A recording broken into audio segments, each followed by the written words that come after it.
The story goes that two Mayan twin boys loved to play ball.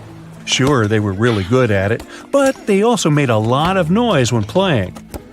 The lords of the underworld soon became bothered by the sound and summoned the two boys to the underworld, a place the Mayans called Xibalba. As soon as the boys reached their gloomy destination, the lords of the underworld began putting them through a series of tests. Soon enough, the inexperienced twin boys failed the tests and lost their lives. But this was not in vain. This sad event resulted in the appearance of a beautiful fruit tree. Soon enough, a young woman saw a beautiful fruit on this tree and reached up to pick it. Legend has it that soon after that, she gave birth to another set of twin boys named Hunahpu and Xibalba. Just like their ancestors, these twins were great ball players, but they were equally as loud, and the lords of the underworld became annoyed again. They decided to ask this pair of twins to come to play a game in the underworld, hoping to get rid of them too. When the twins arrived, the lord sent them through a number of frightening places. The first one was the House of Gloom, which was very dark. They then passed through the House of Knives, where they had to avoid getting injured. The twins then built a fire in the House of Cold, so that they didn't freeze, and ran through the House of Jaguars, where they tricked the animals into not eating them. Finally, they entered the House of Bats, where they seemed to have lost their luck. One of the bats managed to run off with Hunahpu's head. The lords then challenged the twins to play ball with them, but the boys were clearly at a disadvantage. Xibalba placed a turtle on Hunahpu's shoulders to make up for his lost head, and they began playing. As the lords became distracted by an animal near the court, Xibalba stole his brother's head and placed it back in its place. Much to the annoyance of the lords, the twins were now able to tie the game. Hunahpu and Xibalba continued to perform a series of tricks for the lords of the underworld. One of them involved Xibalba injuring Hunahpu and then bringing him back to life. The lords were so impressed by the twins' performance that they asked them to do the same trick on them. Of course, the twins agreed, but after performing their trick on some of the lords, they refused to revive them. Seeing what had happened, the lords of the underworld admitted defeat and begged for their lives, promising not to intervene in the lives of people ever again. Hunahpu and Xibalba were happy to have avenged their ancestors and gained the respect of the lords. Legend has it that the lords of heaven were so impressed by the twins that they took them to live in the sky by turning them into the moon and the sun. The Maya civilization was one of the most dominant indigenous societies in history, and their folklore and traditions are still discovered and studied today. They used to live in a territory called Mesoamerica. It was made up of modern-day Mexico and parts of Central America like Guatemala, Belize, Honduras, Yucatan Peninsula, and El Salvador. They lived from 1800 to 900 BCE and up to 900 to 1500 CE. Apart from their impressive legends, the Maya were very skilled inventors. They're known for their calendars, writing systems, farming methods, and sports. Their writing, for example, was found preserved on buildings and stone monuments, as well as in rare books and pottery. It's a system made out of more than 800 hieroglyphics in various combinations. Each of those signs was said to represent a syllable. Their writing system was deciphered by accident by Tatiana Proskorakov, an American woman who initially studied to be an architect. Since she didn't find a job in her field, she eventually became a Mayanist in her own right, despite not being academically trained. She was the first to notice that the Mayan upended frog glyph meant birth, and that their toothache glyph meant the date when the king ascended to the throne. It made it easier for scientists to pinpoint birthdays, as well as the names of the rulers of a specific Mayan dynasty. They also invented the concept of zero, which is seen as one of the greatest innovations in mathematics, physics, and human history altogether. Sure, even back then, people understood the idea of having nothing, but the concept of zero as a number is a relatively new invention. A fun fact about Mayans is that they really liked hats.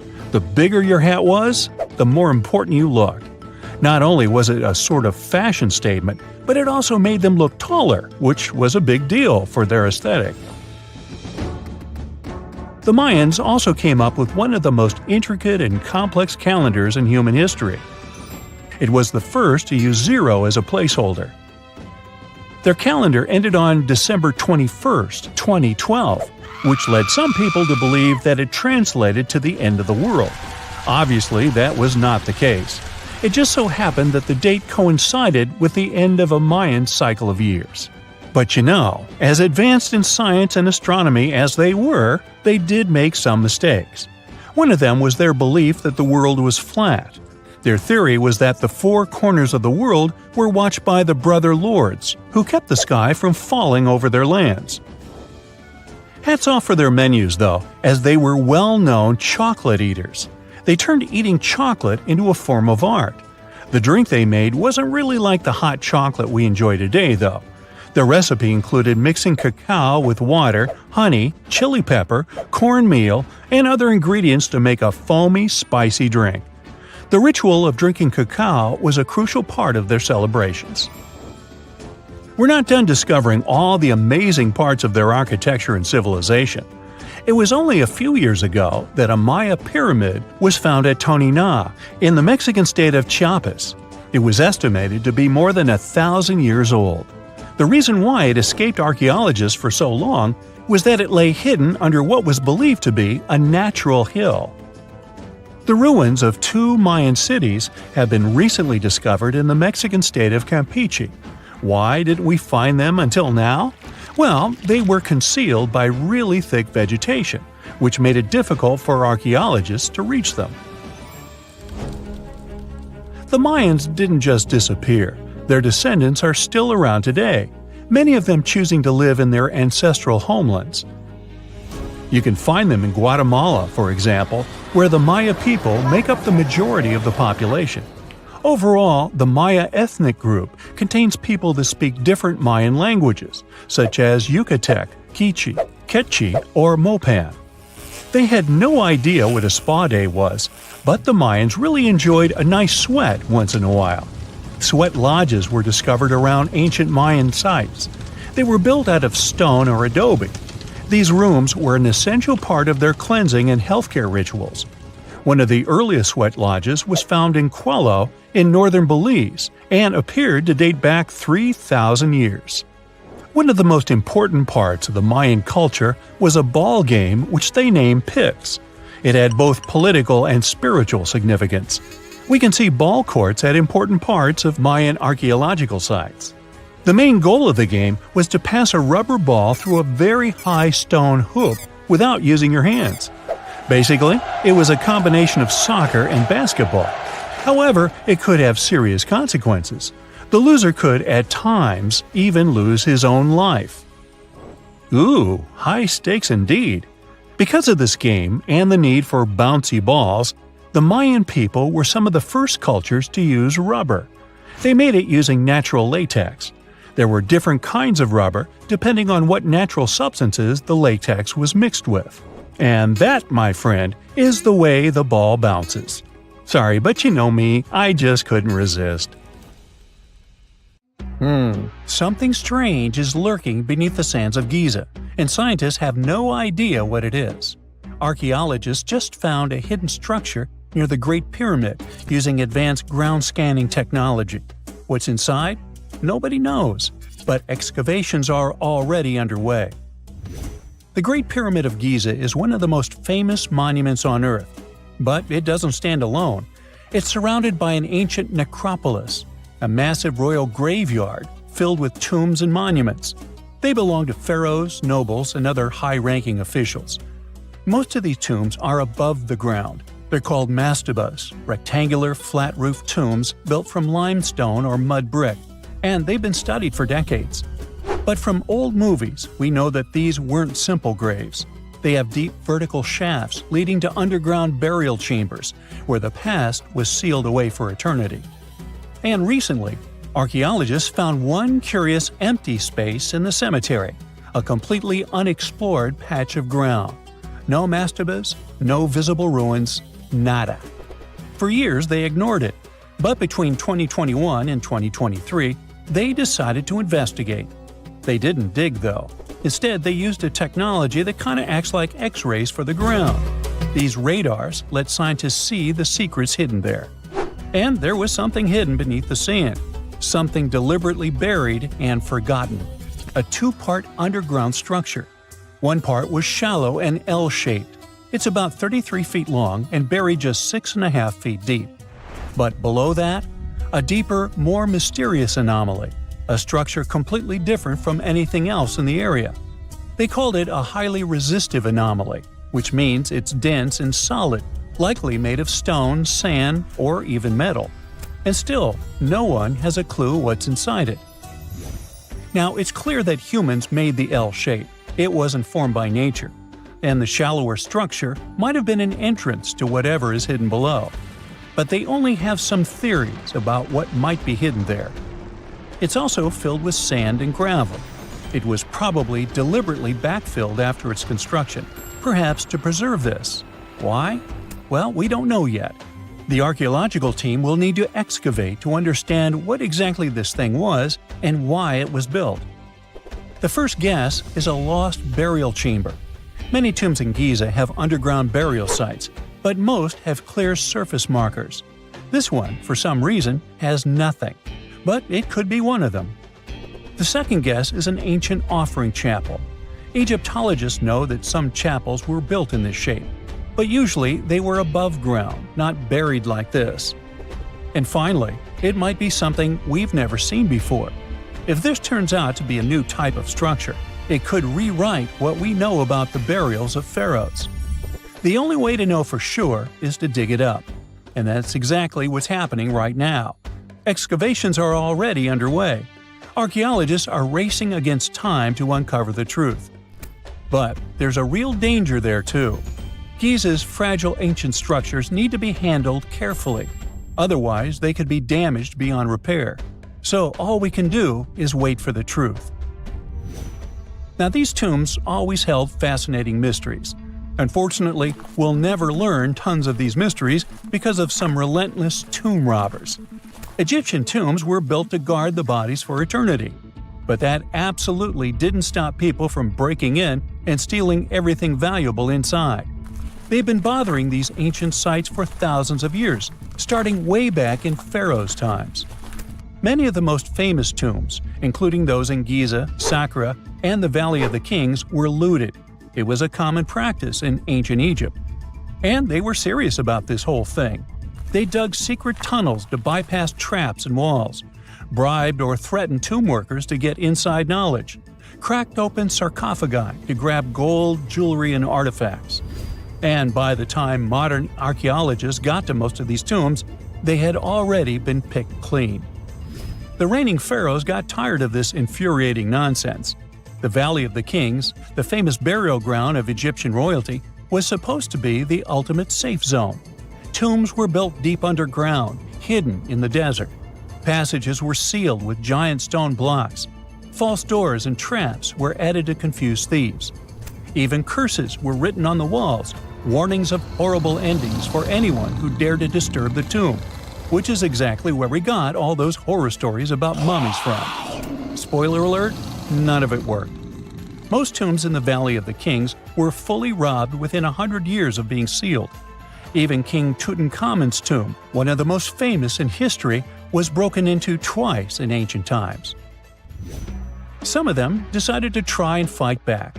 The New Kingdom rulers built hidden unmarked tombs in a way that should have prevented the looters from finding them, but didn't work. Some pharaohs, like Ramses II, were moved in secret to prevent their bodies from being stolen. Nope, didn't matter. The grave robbers always won. That's because tomb raiders weren't just random thieves. They were skilled, organized, and well-connected. They knew exactly where to look. Many were the ones who had built these sites in the first place, and they knew where the entrances were. If they couldn't smash through the doors, they'd dig through the walls, floors, and even ceilings to break inside. They also worked fast. Often within a few years after the tombs were sealed, before anyone forgot where the valuable stuff was. The Khufu's pyramid, the one that's next to this newly discovered structure, was looted long before modern times.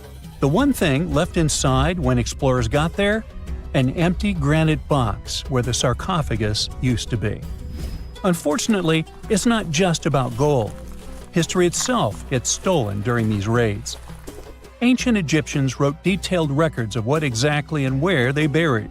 So when archaeologists compare these lists to what's found, they can see what's missing, which is often everything valuable. Most artifacts don't end up in museums. They just disappear into private collections, where they can never be studied again. Which is, of course, completely unfair. In fact, a few countries have had enough and started passing laws to take historical artifacts back from private collectors. In Italy, if you own an ancient Roman artifact, you must prove you got it legally. China is actively hunting down stolen artifacts, and they must find ways to retrieve it back from the Western collectors. In Egypt, they passed new laws making it illegal for private citizens to own any ancient Egyptian artifacts at all. Other countries, like the US, the UK, Germany, or Switzerland, are completely fine with rich guys owning their history. The British Museum is built on looted things. European empires invaded half the planet and took whatever they wanted back home. Their museums are often full of such stolen artifacts, and unfortunately, they refuse to give most of them back. For example, the Rosetta Stone. It was taken from Egypt by Napoleon's army, then stolen again by the British after they beat the French. Egypt has been demanding to return for years, but they still can't get it back. Or the Parthenon marbles. These magnificent massive Greek structures were taken from the Parthenon in Athens by a British lord in the 19th century. Greece has been begging for them back ever since, but the UK doesn't feel like it. Not to mention tons of Mesoamerican artifacts, scattered in various museums across the world. European explorers raided Mayan and Aztec temples, took statues, jewelry, and sacred objects, and now Mexico is fighting to get them back. Well, wouldn't it be surprising even if this mysterious underground chamber has somehow been looted already? But if it's a newly found place, could it be one of the few that escaped the hands of grave robbers? Could there still be ancient artifacts, untouched for 4,500 years? We can only hope that those guys didn't get there first. Miles and miles of yellow sand, treeless mountain ridges, and scorching hot sun over your head. And suddenly, something you'd never expect to come across in a barren desert. A small group of overexcited people. They're as happy as you would be if you'd won a lottery. They've just found an ancient tomb, once flooded with its walls in bad shape. But the stuff they discovered inside proves that this is the burial site of one of Egypt's most mysterious pharaohs. Historians have been hunting for his tomb for years, but no one expected it to hide ancient treasures. Fast forward. After careful examination of the site, Egyptian officials have announced the discovery of the tomb of King Thutmose II. It's the last missing tomb from Egypt's 18th dynasty. And this is also the first royal tomb found since King Tutankhamun's was discovered in 1922, in more than 100 years. A team of Egyptian and British archaeologists found the tomb in the Theban Mountains area, west of Luxor, near the famous Valley of the Kings.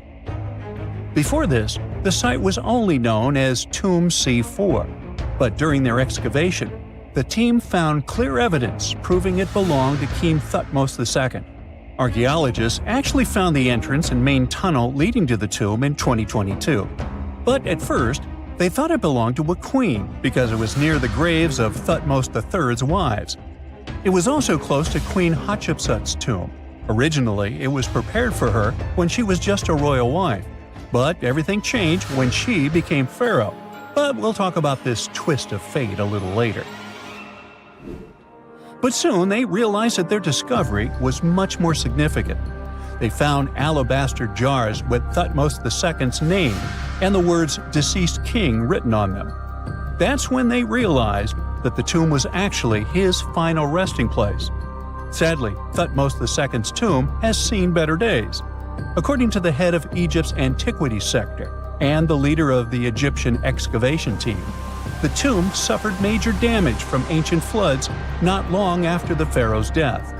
Water swept through the burial chamber, likely destroying or displacing many of the original artifacts. Much of what had been once inside the tomb was moved elsewhere in an attempt to salvage it. The researchers found out that the tomb had a basic design, with an entrance, a sloping main corridor, and a burial chamber. The corridor was coated in white plaster and rose about 4.5 feet above the floor of the burial chamber. A large staircase and a very large descending corridor of the tomb indicated its grandeur. It took the team a long time to navigate through, though, as the tomb was blocked by flood debris and collapsed ceilings. Only after crawling through a 32-foot passageway with a small 16-inch gap at the top, the worst nightmare for those of us with claustrophobia, were they able to reach the burial chamber. There, they were in for another surprise. They cleared the debris, expecting to find the crushed remains of a burial beneath. But the tomb turned out to be completely empty, and it was not due to robbery. It had been deliberately emptied. The researchers soon realized that the tomb had been flooded since it had been built underneath a waterfall. It happened just a few years after the king's burial, so the contents of the tomb were moved to another location. That's why there was a second corridor in the tomb. It was most likely made to help remove King Thutmose II's body from his flooded tomb. Despite the damage, the excavation team made some really exciting discoveries. They found traces of mortar decorated with blue inscriptions, yellow stars, and fragments from the Book of Amduat, one of the most significant funerary texts in ancient Egypt. The book was meant to guide the deceased through the underworld, ensuring a safe journey to the afterlife. Now, how about we sneak a peek at ancient Egypt's 18th dynasty? It was all about conquering lands, expanding the empire, and building jaw-dropping monuments. Some of the biggest names from that era, Thutmose I and Thutmose III, both legendary warrior kings who left their mark in history. Thutmose I was a fierce fighter who led major military campaigns, pushing Egypt's border further south than ever before, all the way to the fourth cataract of the Nile. His victories gave Egypt access to new trade routes, stronger political ties, and more wealth. His conquests were so significant that they were recorded in the tombs of his top officials. Thutmose III, sometimes called Thutmose the Great, took things even further. He was not only an incredible military strategist, but also the commander of Pharaoh Hatshepsut's armies before becoming king himself. He led between 17 and 20 military campaigns, winning every single one and expanding Egypt's empire to its peak. He even created the world's first navy. Thutmose III is often remembered as Egypt's greatest warrior pharaoh. And sandwiched between these two powerhouses was Thutmose II, a pharaoh who doesn't get nearly as much attention. Hey, the middle child, right? His reign lasted only about 5 years before he passed away at around age 30 in 1479 BCE. He is kind of a mystery. No one really knows what he accomplished. For the longest time, even the location of his burial site was totally unknown. His body was actually found in the 19th century. It was just lying around in the mortuary temple of Deir el-Bahari, in a secret chamber where priests used to hide royal mummies centuries after their original tombs were looted by grave robbers. In other words, Thutmose II's body must have been moved from his original resting place at some point in history to protect it. During his lifetime, Thutmose II made at least one major impact on Egyptian history. He married his half-sister, Hatshepsut. That might not sound like a big deal, but it helped her become Egypt's greatest female pharaoh after he passed. The catch? She kept her stepson, Thutmose III, off the throne for decades. When he finally took power, he erased her name from history out of spite. And still, Hatshepsut is one of Egypt's greatest pharaohs, no matter if you're talking about a man or a woman. She brought a lot of wealth and art to Egypt. She led a big trading trip to a place called Punt, where she brought back things like gold, ebony, and incense. She also made sure her name lasted, by building amazing structures that we can still see today. At Karnak, she added huge obelisks. One of them is still standing tall. She also was the one to build the Temple of Dir al-Bahre with its countless columns. She was buried there. Interestingly, Hatshepsut was often shown in art as a man with muscles and a beard, like how pharaohs were usually depicted. But she made sure there was always something in the artwork that reminded people she was a woman, like calling herself Daughter of Re or His Majesty herself. When she passed away in 1458 BCE, Egypt wouldn't have a female ruler as powerful as her until Cleopatra, about 1400 years later. According to Egypt's Supreme Council of Antiquities Secretary General, isn't that a mouthful? Hatshepsut's name actually appears in Thutmose II's tomb, meaning she might have even handled his burial. As for their final resting places, well, Hatshepsut was buried in the Valley of the Kings, and Thutmose II's mummy is now in the National Museum of Egyptian Civilization, alongside other ancient Egyptian rulers. It gives visitors a rare chance to see the remains of a nearly forgotten pharaoh. Now, experts consider the discovery of his tomb to be one of the most significant in recent years. The artifacts found there add important details to our understanding of the history of the region and Thutmose II's rule.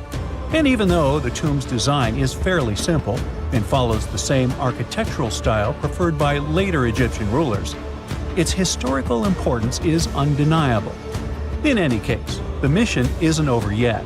Archaeologists are now focusing on solving another mystery. Where did the rest of the tomb's contents end up? The team is determined to continue their search. Who knows what other secrets they will uncover that have remained hidden beneath the sands for thousands of years. We all know some iconic symbols. The Statue of Liberty screams USA. The Eiffel Tower represents Paris. And this mask? Undoubtedly, it's Tutankhamun's, right? Sometimes it feels like historians have squeezed every last drop out of the King Tut story. But guess what? The most obvious details often slip right under our noses. Like the fact that this famous mask didn't actually belong to him, nor was it ever meant for him. Stick with me for the details. Can we get a close-up of that mask? Thanks. See those holes?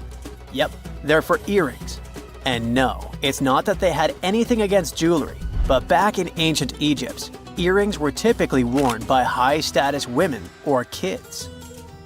Now, if you know your history, you might say, but Tut was a boy king, wasn't he? You're spot on. He began his reign at just 9 years old.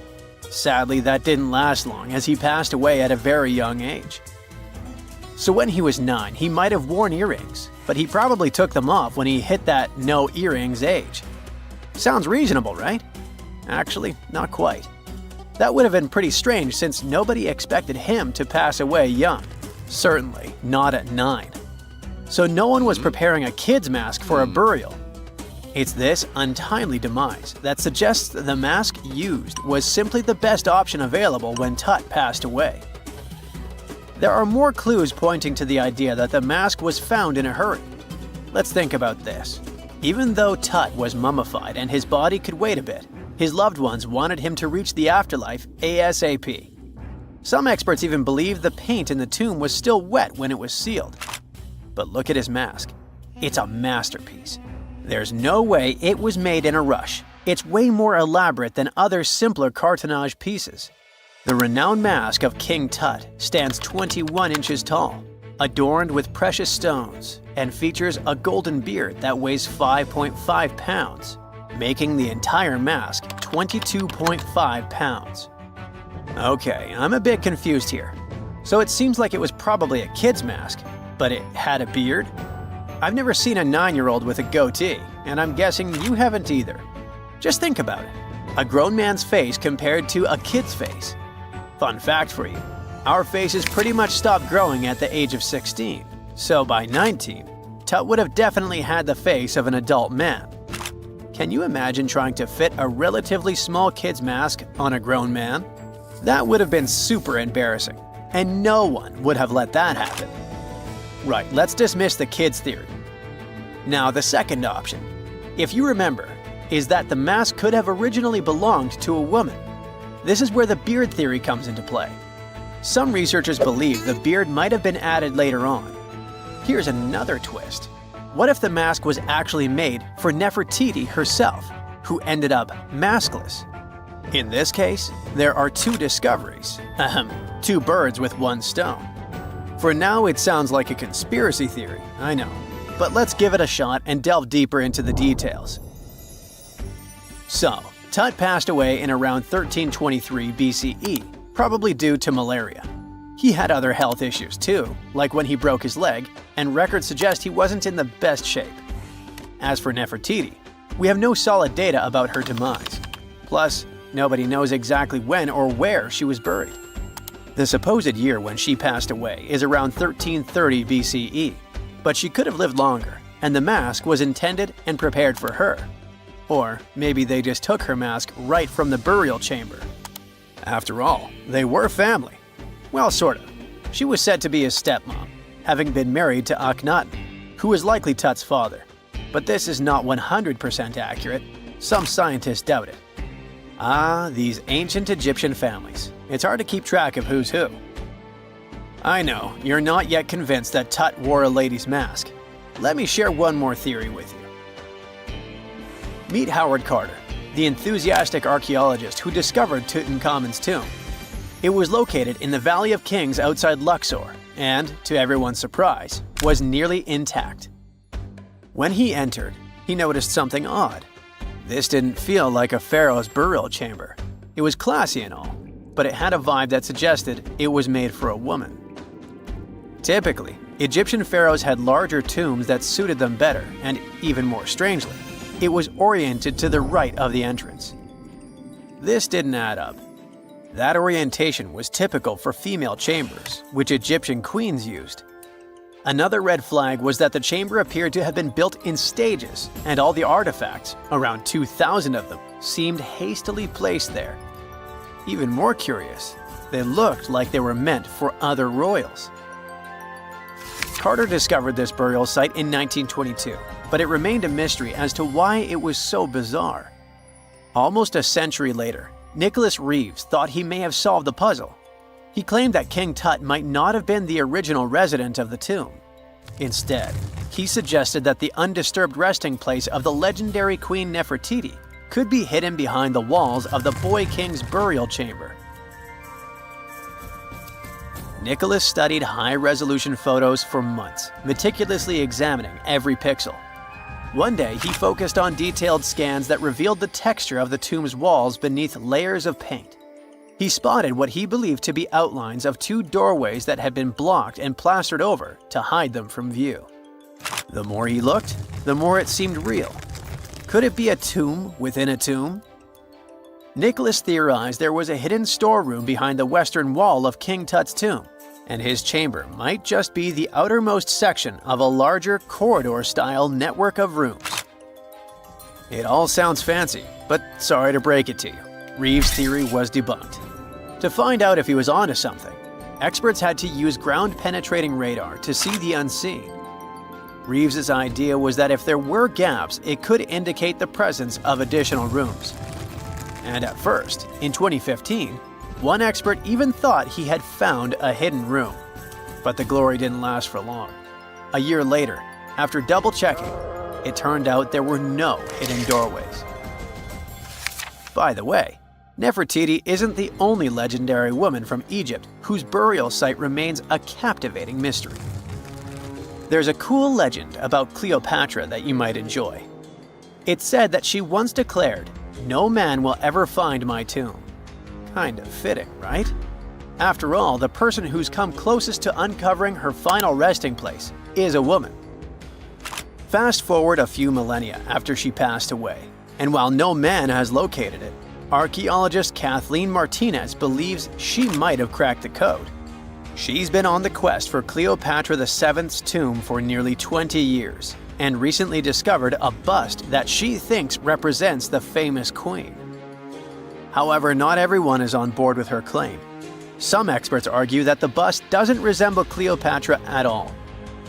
Alongside this intriguing marble statue, Martinez's team also unearthed 337 coins, some of which, less controversially, feature Cleopatra's likeness. But the real part is that it's still not officially confirmed. There's no doubt about the existence of the small bust. It's carved from white marble, fits in one hand, and shows a woman wearing a royal crown, according to a translated statement from the Egyptian Ministry of Tourism and Antiquities. The big question, though, is who it actually depicts. While Martinez insists this statue is a representation of Queen Cleopatra VII, many other archaeologists argue that the facial features don't match, suggesting it likely belongs to a princess instead. Sorry, I can't resist the temptation of breaking the magic for a moment. Some folks believe that the whole idea of "no man will find my tomb" is misunderstood. Even if she did say it, what she probably meant was "no living soul," and it wasn't about gender at all. It can as well be just a beautiful legend. Toodaloo! The year is 1923. Two teenagers sneak out of their homes in the middle of the night in Florida City. Rumor had it that an old man was building a rock castle by himself. But every time someone tried to see what the old man was doing, he would stop working. The curious teens managed to sneak into Ed's backyard and saw something they could later describe as magic. They recalled seeing rocks moving around like helium balloons. The old man was moving up to 30 tons of stone by himself to build his castle. Even if he didn't allow anyone to see him working, he would proudly talk about it around the town. But whenever people asked how he was building a stone castle all on his own, he simply answered, "I cracked the secret of the pyramids." This story begins in Latvia, Edward Leedskalnin's home country. Edward was born in a small village on January 12, 1887. He was born in a family of stonemasons, which is probably where he learned ancient techniques of building. However, he grew up as a sickly boy, which meant he could never carry much weight or undergo heavy physical activity. At the age of 26, an unfortunate turn of events determined Ed's fate. The love of his life broke off their engagement, and heartbroken Ed decided to move to the United States. He lived in a couple of American states before finally moving to Florida, where his life's adventure started. Ed spent years searching for the right spot of land to build his dream house. He always rejected good farmland. When people wondered why, he only smiled.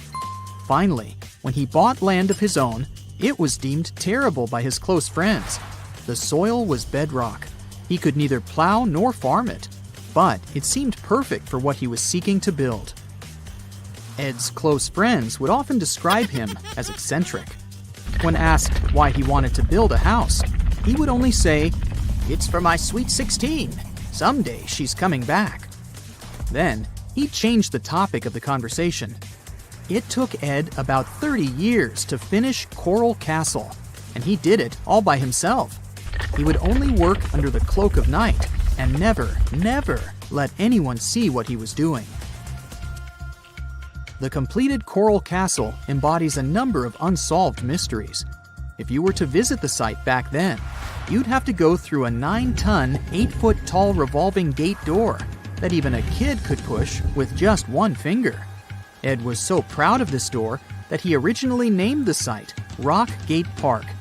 It was renamed Coral Castle only much later, after Ed's passing. Once inside, visitors would access the incredible wonders of Ed's constructions: towers, mystic symbols, furniture, and swing sets, all made entirely of monolithic blocks of stone. The stones are set on top of each other, using only their weight to keep them together. And believe it or not, the entire park gathers around 1,100 tons of stone. Today, if you visit Ed's living quarters, you'll even see the simple instruments he used to construct all of this: chisels, hammers, ropes, and pulleys. The type of work he did is difficult even with modern-day equipment, let alone without it. Coral Castle's main mystery lies in how Ed managed to do it. The only photograph of Ed Leedskalnin at work shows a simple leverage structure of a chain hoist attached to a wooden tripod. The tripod was made of old telephone poles with a small wooden box on top. What was in the box is, of course, a mystery. Unfortunately, he took his secrets with him, not sharing the truth of his work with anyone else. Yet, not all is lost, as there are many theories and speculation surrounding what could have happened there. One theory says that there is a harmonic grid inside the Earth's surface, something that would create anti-gravity spots around the globe. It's believed that Coral Castle was built in such a spot. This could explain why it took Ed so long to find land that pleased him. Maybe what he was looking for was a place that allowed him to experiment with anti-gravity forces. Yet, whenever Ed talked about his work, he would say he understood the laws of weight and leverage, and, sure thing, that he had cracked the secret of the pyramid builders. And what secret is that, you might ask? According to Ed himself, it has to do with magnetism. He even published a pamphlet called Magnetic Current. There, he explains that every object has magnetic particles inside of them. A person just needs to understand where they are located inside such objects. This way, objects can be lifted and moved around without much effort, just like moving something heavy underwater. Researchers say that if we assume Ed Leedskalnin and the pyramid builders used the same technique, then it would only have taken 4,700 workers to build the Great Pyramid of Giza, instead of the 20,000 to 100,000 that is currently estimated. But this story just keeps on getting more and more mysterious. In the late 1920s, Ed was finishing the construction of Coral Castle in Florida City. Rumors about his work had spread around town. People said Ed was hiding a stash of money somewhere in his living quarters. One night, a group of men waited until Ed was alone and broke into the castle to rob him. They couldn't find the money and, luckily, didn't harm Ed. But in the following days, he decided that it was best he moved out of that land. Of course, he took more than his toothbrush along with him. Ed decided to move the entire Coral Castle to another land 10 kilometers away from where he had built the park. Legend says he hired a truck driver and asked him to swear secrecy about what Ed intended to do. He asked the driver to look away while Ed loaded the truck by himself, moving all of the rocks without any help. With the truck loaded, Ed and his castle moved to Homestead, Florida, where the park is located until this day. In 1986, a group of engineers from Florida University was called to try to fix the park's gate entrance, the 9-ton revolving door that Ed was so proud of. They arrived with plenty of modern-day equipment, including a 20-ton crane. When the engineers took the door down, they noticed that Ed had used a strange circular stone at the bottom of the revolving door. The engineers couldn't understand how this frisbee-sized rock could withstand 9 tons of weight without breaking into pieces. They sent the rock to the geology department at the University of Florida, but the geologists simply returned the rock, saying they couldn't find a match of this rock in their databases. They couldn't determine its origin. The engineers put the 9-ton gate back into place, trying to use other techniques. At first, it didn't work without the base rock Ed had originally used. So, they had to cut the gate rock to make it work as a revolving door once again, proving that modern-day technology couldn't replicate what Ed had done single-handedly. Fast forward to 2011, and another man claimed to have cracked the code of the pyramid builders and Ed Leedskalnin himself. Wally Wallington, a retired construction worker from Lapeer County, Michigan, has managed to build using similar techniques to those used by Ed. Wallington is known for having built his personal Stonehenge in Michigan. He is said to have used simple machines, such as levers and counterweights, moving around multi-thousand-pound concrete blocks. Unlike Ed, Wallington has shared his techniques with the public. Multiple videos are showing the clever engineering he built from very simple materials. It sure is impressive. The man has moved his entire barn into another property just with the help of simple tools. However, there is no way to prove that these were the same techniques used to build Coral Castle. To this day, The secrets of Coral Castle haven't been unraveled. But hey, we can always keep trying to solve it. Imagine working 7 days a week on a large-scale construction site. You, along with thousands of others, carry millions of stone blocks and put them on top of each other according to a complex system. You work without modern construction equipment. You have no air conditioning or constant access to water. It's so hot outside that you can fry eggs on the road. You've been building the pyramid for decades, and now, when it's finally done, you enjoy the result of the colossal work of thousands of people. You're looking at a giant cultural monument of global value that will freeze in time and amaze people for tens of thousands of years. A few thousand years have passed. People in the 21st century see the pyramids and are like, wow, I can't believe humans have built this. Yeah, the people who built the pyramids wouldn't have appreciated such a theory. But actually, there are reasons to believe that people built it using some fantastic technology. From the outside, it seems the Great Pyramids are just big triangles of stone. People just put some heavy blocks on top of each other, and that's it.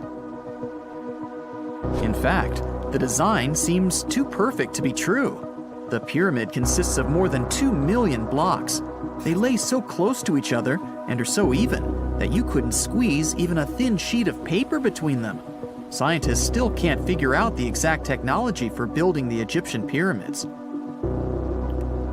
One of the biggest and most famous is the Great Pyramid of Giza. This huge construction, well known all over the world, has one big secret. There should be a capstone on top of the pyramid.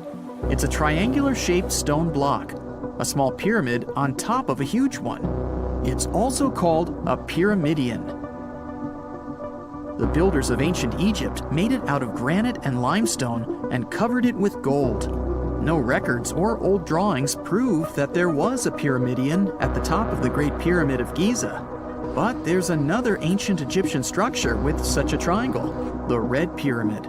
It was built before the Great One, and its capstone has survived to this day. Archaeologists have found and reconstructed it. But where could the capstone of the Great Pyramid be? It's a mystery that still has no answer. Some are sure that some thieves have stolen it from the top. Maybe they just climbed up and pushed the pyramidion down. It makes perfect sense. The capstone was probably the most valuable element of the pyramid. Many scientists and archaeologists still don't know its exact purpose. Some believe that this peak covered with gold glorified the pharaohs. The capstone reflected moonlight at night and illuminated the entire space around it. During the day, the capstone reflected sunlight with its shiny surface. You could have noticed it from afar. The top of the pyramid was a kind of guiding star for lost travelers. All other stone blocks of the pyramid consist of limestone. People polished them to make them look shiny. In the past, they were even glowing and reflected light. You could see glowing pyramids from space, although they looked like tiny lights. Over thousands of years, winds, sandstorms, and rains have changed the pyramid's appearance. If people had taken care of them all this time, they would have looked like something out of science fiction movies, or the pyramids from Las Vegas. But unfortunately, we will never see their original appearance. Some archaeologists and scientists believe that the capstone could absorb the sun's energy and distribute it evenly throughout the pyramid. No one knows precisely why the Egyptians needed this technology. There's a theory the pyramids are ancient energy systems. The pharaohs applied this energy to use some unique technologies that were more advanced than all the achievements of the 21st century. And the triangular shape of the pyramids was ideal for boosting this electromagnetic energy. In theory, solar radiation, or electromagnetic forces, accumulated at the top of the pyramid, filled the inner rooms, and then went down the walls to the base. Any surface distortion could prevent the flow from spreading, so they had to create a perfectly smooth surface. That's why they installed the blocks so that nobody could squeeze a needle or razor blade between them. Many people believe in this theory because they built the pyramids from limestone. This material can hold energy inside itself. In the inner part, they created granite deposits to cause air ionization, that is, to create an electric charge. They also dug channels under the pyramid for water to transmit electricity. And at the top, they put a gold capstone, the best conductor of electricity. So, this is how you get a great power generator. Different cultures used similar technologies to create electricity all over the world. But these are all theories. If it had been working, humanity would have used these technologies today. There are mentions of the metal industry, chemistry, engineering, physics, mathematics, and astronomy in some ancient records. Most scientists don't believe in all these things. We know the detailed stages of the technology's development in different cultures. In the 21st century, scientists, historians, and anthropologists can track the evolution of all modern devices.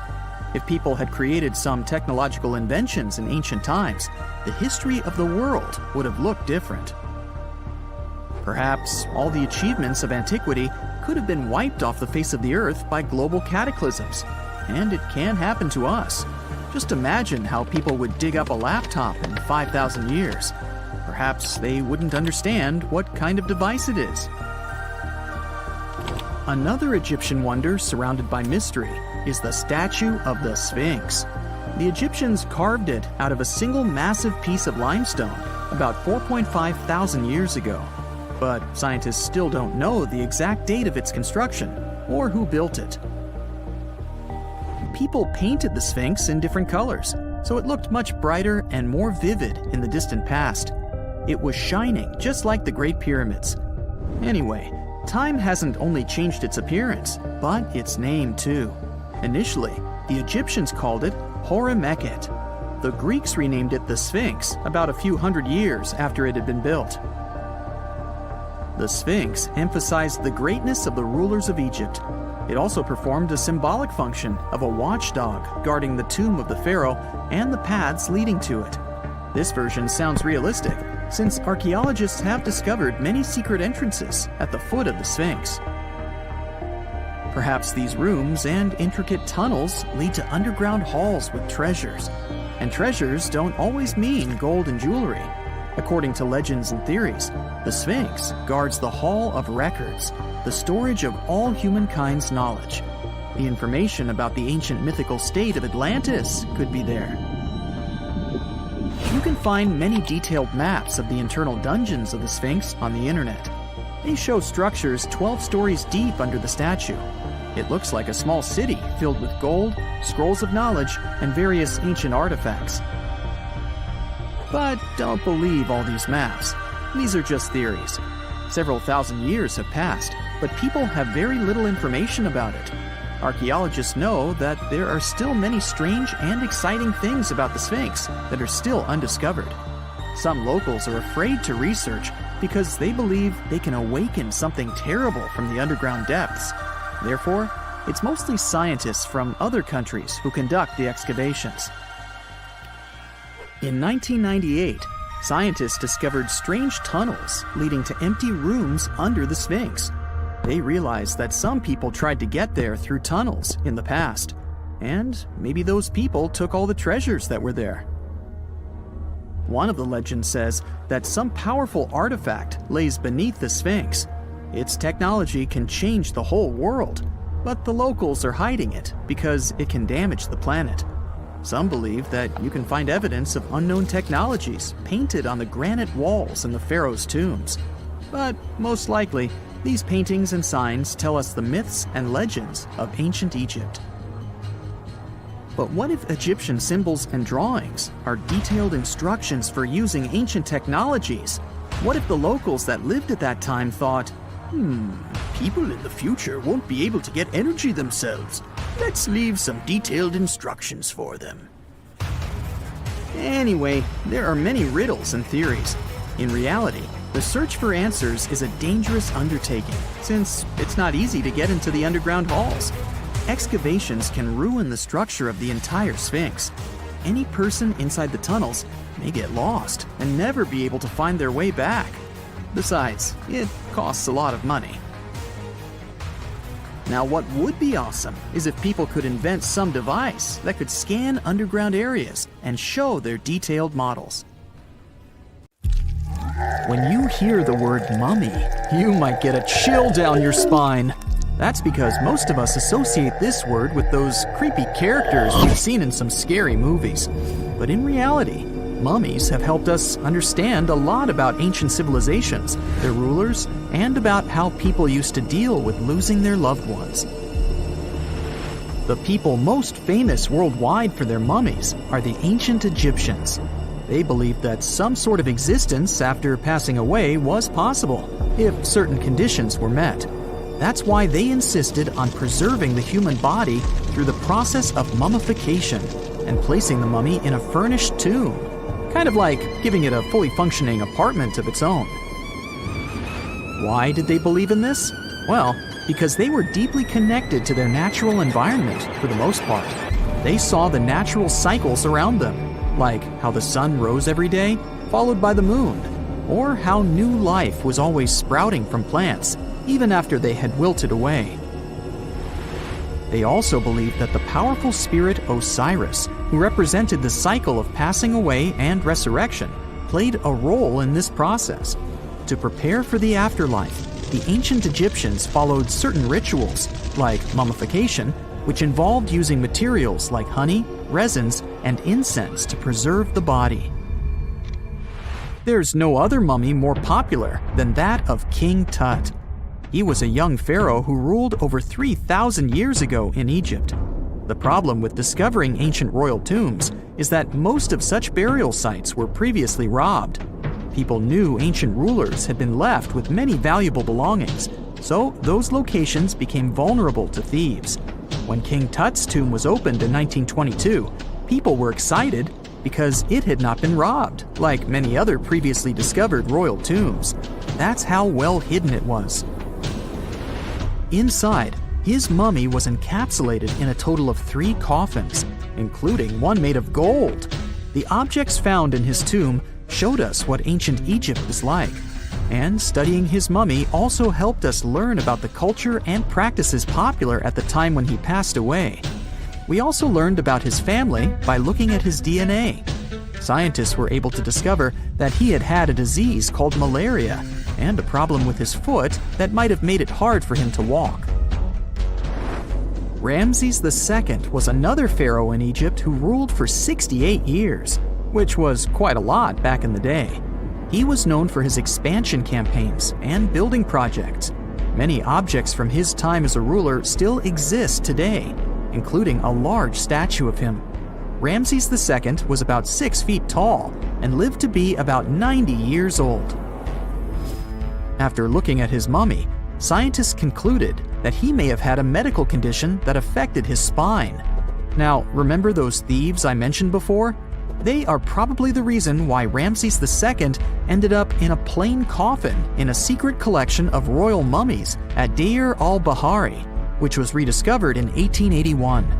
Thankfully, archaeologists were able to identify him because his journeys had been recorded on his wrappings. The process was really tedious too. In fact, in ancient Egypt, the mummification process could take a staggering 70 days to complete. A special person would say a very specific speech while delicately handling the body and drying it out using a type of salt called natron. They also used linen and resin to make the body look more lifelike and to wrap it in cloth. The tomb was equally as important for ancient Egyptians. The walls of King Tut's tomb, for example, were adorned with intricate artwork that depicted his journey to the afterlife, from his burial procession to his passage through the underworld. The ancient Egyptians believed that everyone made this journey after passing away, and they filled their tombs with items and paintings to help the person in their spiritual travels. Additionally, the walls of the tomb were decorated with spells from a special book, which contained a collection of poems that the Egyptians believed would help people reach the afterlife. And speaking of how important this journey was, people also placed food in these ancient tombs. In King Tut's tomb, archaeologists discovered 36 jars of vintage beverages and 8 baskets of fruit, which were believed to be left there to help him in his journey to the afterlife. The Egyptians believed that traveling to the afterlife took a really long time, so they left a lot of supplies, such as food and water, to sustain their loved ones. Pharaohs also generally had numerous luxurious garments and beautiful jewelry in their tombs to ensure that they would have a fashionable journey. These items included various types of linen clothing, such as tunics, scarves, gloves, and headdresses, as well as a lot of gold jewelry with precious stones, like bracelets, buckles, pendants, necklaces, rings, and even precious depictions of insects for protection. Some were also deposited with fans made from ivory and ostrich feathers to keep them cool in the afterlife. Some ancient rulers were even placed in their forever apartments along with boats. For example, Pharaoh Khufu built the Great Pyramid at Giza as his tomb, and a large ship was found inside. King Tut, however, was buried with multiple boat paddles, but no actual boat. Instead, he had 3 chariots and numerous walking sticks made of precious materials, perhaps indicating he'd rather travel to the beyond by land, not by water. Amongst the most interesting objects found near ancient mummies are bottles of oils and perfumes. If rulers were supposed to be fashionable, why not smell nice too, right? Also, some of them had some ancient kinds of board games, most of them made out of precious materials like gold or ivory. One of those games was called Senet. It was very popular amongst the ancient Egyptians and very similar to modern-day chess. The ancient Egyptians may have the most famous mummies out there, but they weren't the first to invent the procedure. In fact, it all started in South America with an ancient civilization named the Chinchorro. As far as we know today, these people were the first to mummify their loved ones that had passed away. They did it somewhere around 2,000 years before the Egyptians started their own rituals. Sure, we can tell a lot about ancient rulers by studying these mummies, but until recently, we had no idea what they really looked like during their lifetime. Not so long ago, though, some very special mummy paintings were found by archaeologists studying ancient Egyptian objects. These mummy portraits are highly detailed paintings of individuals that were made while they were still alive. Such paintings were often painted on wood, as opposed to the classical portraits we all know about, which are painted on canvas. They are known for their realism and beauty, and have even been used by researchers to diagnose diseases by comparing them to the corresponding mummies. Some of these portraits also include depictions of jewelry, which was later found on the mummies. The recent discovery of these mummy portraits in Central Egypt is significant, as it marks the first time in over a century that such paintings have been found. Mummies appeared all around the world naturally, too.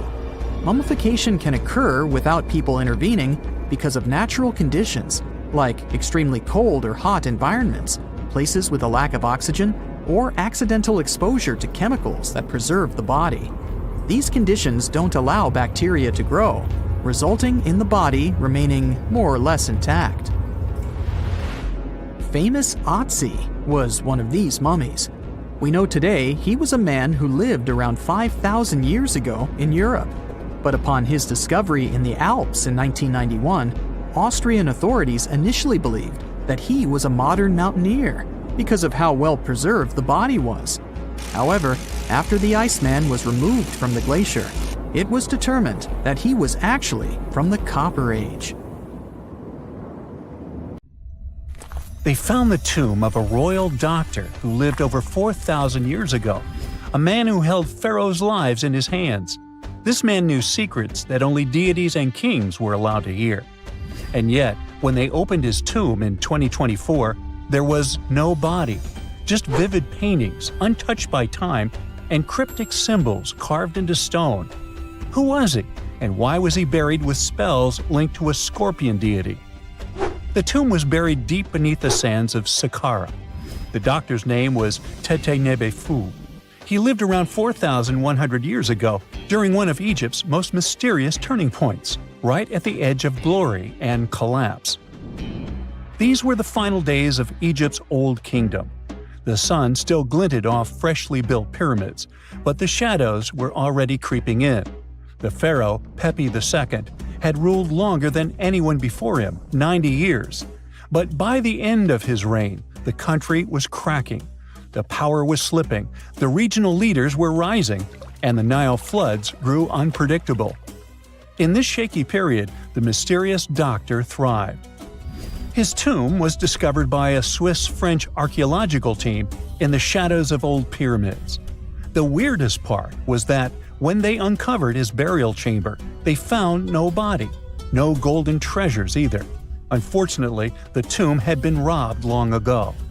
But what remained was something even more fascinating: the words and images left on the walls. The paintings are still vibrant, bright colors that somehow survived all those years underground. The walls show jars, containers, strange abstract patterns, and geometric shapes. And then there are hieroglyphs, lines and lines of sacred script carved with precision, like someone had poured their soul into every curve. These inscriptions revealed who Teti Nebe Fu truly was. Turns out, he wasn't just any doctor. He was the conjurer of Serket. Now, Serket was the female deity of scorpions, sacred and terrifying. Egyptians believed she could stop venom, heal bites, and protect the living from toxic elements. The title, Conjurer of Serket, meant Tete Nebi Fu was a specialist in treating dangerous stings and bites. And if he got an entire tomb for himself, he may have been Egypt's top expert in those things, a man who healed with both medicine and magic. But that wasn't all. He also held the title Director of Medicinal Plants, a title seen only once before in all of ancient Egypt. That means he knew the healing power of herbs, roots, and oils like no one else. Now, you might wonder, what plants in a huge land of sand? But in reality, ancient Egyptians used herbal medicine that would hold up in some labs today. They created pills, ointments, and inhalers. Most often, they chose some active ingredient, a flavor to make it easier to take, and something to deliver it into the body. Sound familiar? And yeah, they didn't have many traditional plants, so some of these ingredients were bizarre by our standards, like using crocodile dung and acacia mixed with honey. They even had formulas for anti-wrinkle creams. And apparently, our mysterious healer was also chief dentist. This title is almost never seen in ancient records. Evidence of Egyptian dentists is incredibly rare. Turns out, our ancient genius didn't just fight stings and study plants. He was also trusted with teeth and jaws, which were actually a huge problem in ancient Egypt. These people may have built wonders, but their teeth paid the price. Ancient Egyptians constantly caught grains of sand in their mouths. They often ate grit-filled bread and raw vegetables, which wore down enamel and caused a horrible condition called attrition. This led to tons of problems, including tooth loss. They had to improvise back in the day. For example, crafting the world's oldest known toothpaste from crushed rock, mint, and pepper, which ironically only made things worse for the gums. Or a toothpaste from things like eggshells, pumice, and natron, a salty mineral used for cleaning. They were also inventing mouthwashes from celery, bran, and herbs to ease the problem. Some mummies were even found with crude metal braces and gold wires attaching missing teeth. Though we're not sure if these were for the living, or was it just a nice little addition added as an afterlife gift. So, Teti Nebe Fu specialized in all these fields. 3 rare titles for one man. Now, back in the day, he must have been admired as incredibly knowledgeable. In a world without modern science, he would have been like a sorcerer who knows how some leaf or bark could save a life. That's why archaeologists believe Teti Nebe Fu wasn't just any doctor. He was, most likely, the royal physician, the one who treated the pharaoh himself. We don't know for sure which king he served. Maybe it was Pepi II, and who knows, maybe that's why the guy lived so long. But if that was the case, Teti Nebe Fu may have lived through the final moments of the Old Kingdom, watching the Golden Age crumble from inside the palace walls. And then he was buried. The body was looted, or perhaps just lost to time. But the team says they're still studying the tomb, still uncovering the traces of this incredible man. Overall, ancient Egyptians were practicing medicine on a crazy advanced level. Some practices feel familiar even today. They had hospitals, specialists, surgeries, and many more things, even medical schools. Both men and women were allowed to be doctors. They healed with various methods and practiced surgery with actual tools, scalpels, forceps, even sutures. Some doctors treated only the eyes, others the teeth, the stomach, or even what they called the hidden diseases. They knew how to clean and dress wounds, could set broken bones using splints made of wood or reeds wrapped in linen, and even prevented infections. There were even proctologists. They also built the first prosthetics, like a wooden toe with leather straps that help people walk normally again. The oldest known prosthetic is 3,000 years old. Now, the most shocking part is how they actually even tried to remove tumors. A recent study looked at a 4,000 years old skull. It belonged to a man in his 30s. There were signs of past tumors, and around 3 of them, there were marks, surgical cuts made with a metal tool. That suggests someone attempted to remove or study them, maybe treatment, maybe an autopsy. There was another skull of a woman over 50 years old. It also showed similar signs, but with healed fractures from an earlier injury, which is amazing because her treatment might have actually been successful. Being a healer in this society meant something powerful. It meant being a priest, a scientist, and a magician all at once. To ancient Egyptians, medicine was a necessary art, and they treated it with as much reverence as they did their deities. That's because they believed that sickness could be both physical and spiritual. So a doctor could recite a spell while applying a salve, and a lot of their treatments worked. The reputation of doctors in ancient Egypt was so strong that leaders from other parts of the ancient world, like Persia, actually sought them out. Even Homer, the Greek poet, once said the Egyptians were the most skilled healers of all. Of course, their understanding of the human body wasn't perfect. For example, they thought the heart controlled thought and emotion. They also didn't know what the brain really did. But their approach, observe symptoms, diagnose, and treat, well, that's modern medicine. Sure, they prayed over the wound, but they also healed it, didn't they? Their most famous physician was Imhotep. That guy was a true polymath, an architect, priest, and a healer who became so revered he was later worshipped as a deity of medicine.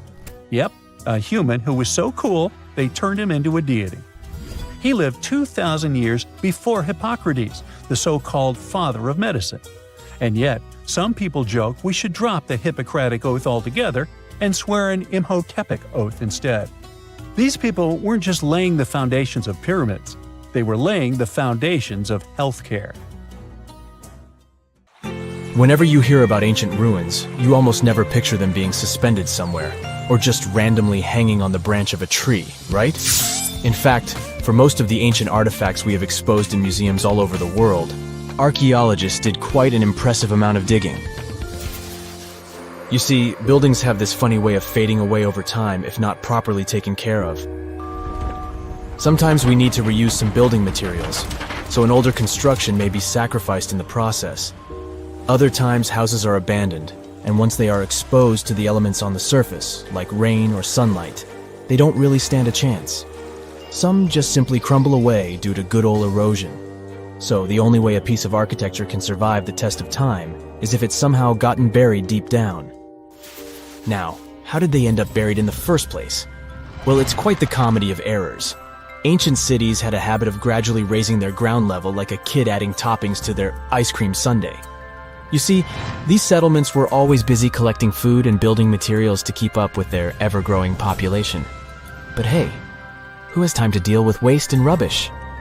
It wasn't exactly high on their to-do list back in the day.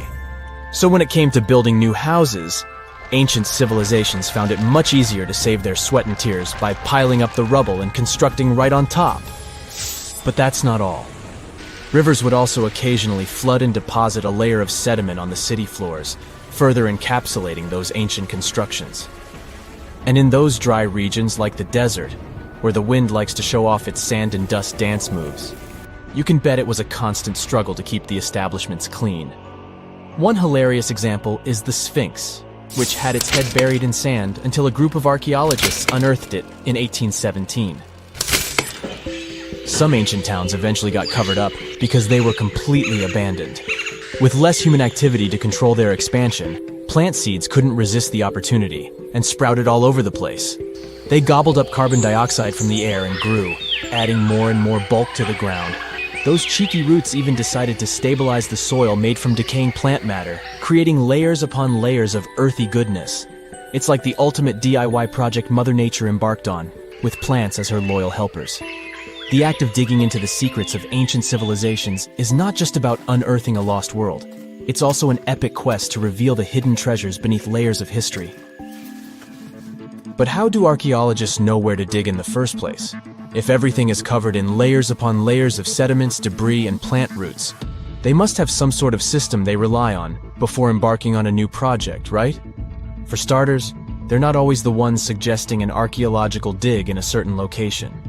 Let me explain. Let's say you're a contractor and you want to build a new fancy apartment complex in your city. Some local legislations have certain requirements before your project can start, though. For instance, before anyone starts building on a piece of land, they might need to bring in specialists to check the soil. These clever folks can be archaeologists, geologists, or paleontologists, and they need to keep an eye on things during development. If any artifacts or ecofacts, fancy word for organic remnants, are discovered, these experts swoop in to excavate and study them. But what about sites that have nothing to do with bulldozers and yellow hats? Archaeologists have more than one trick up their sleeves when it comes to locating ancient hotspots. They dive deep into historic records with a healthy dose of detective work. By sniffing out old documents and maps, they can piece together the puzzle of human activity in a specific area. If a site has been visited before, it's even better. Finding records of past excavations or historical accounts can give archaeologists lots of information on where to continue their treasure hunt. Before archaeologists start swinging their shovels, they engage in a bit of a visual scan mission.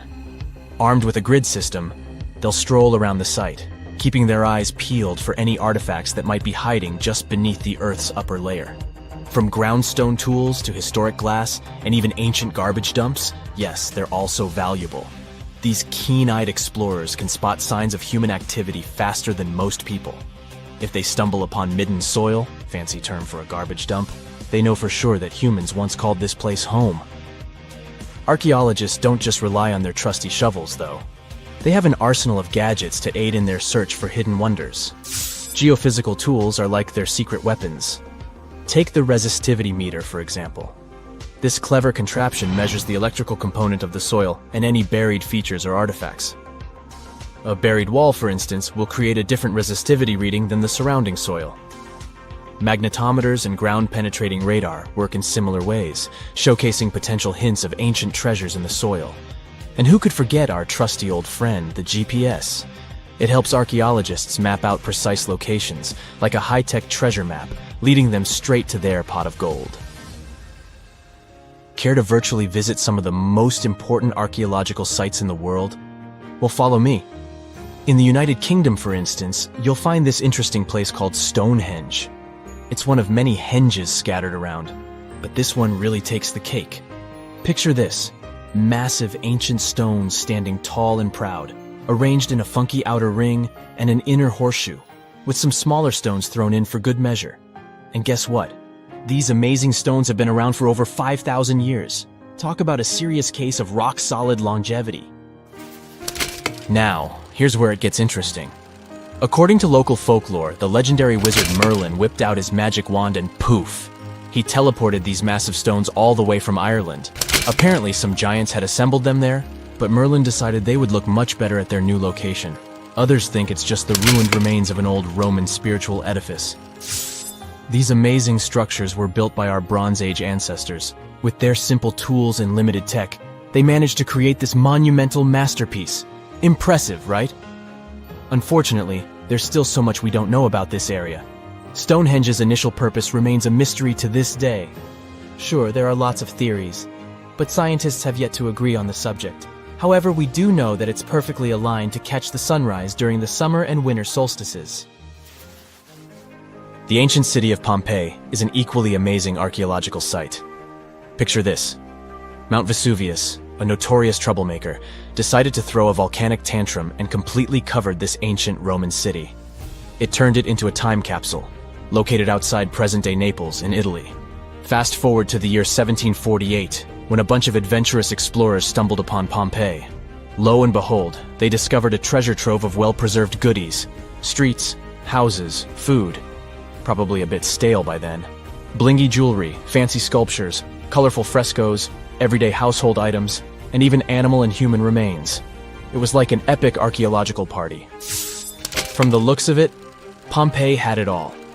Fancy houses and villas, a massive 20,000-seat arena, cute little artisan shops, hangouts like taverns. And let's not forget the saucy spots like those luxurious bathhouses for some intense pampering. There's also the Sanctuary of Apollo, where people used to gather for their daily dose of worship. And of course, the bustling heart of the city, the Forum of Pompeii, where all the cool people used to hang out. And guess what?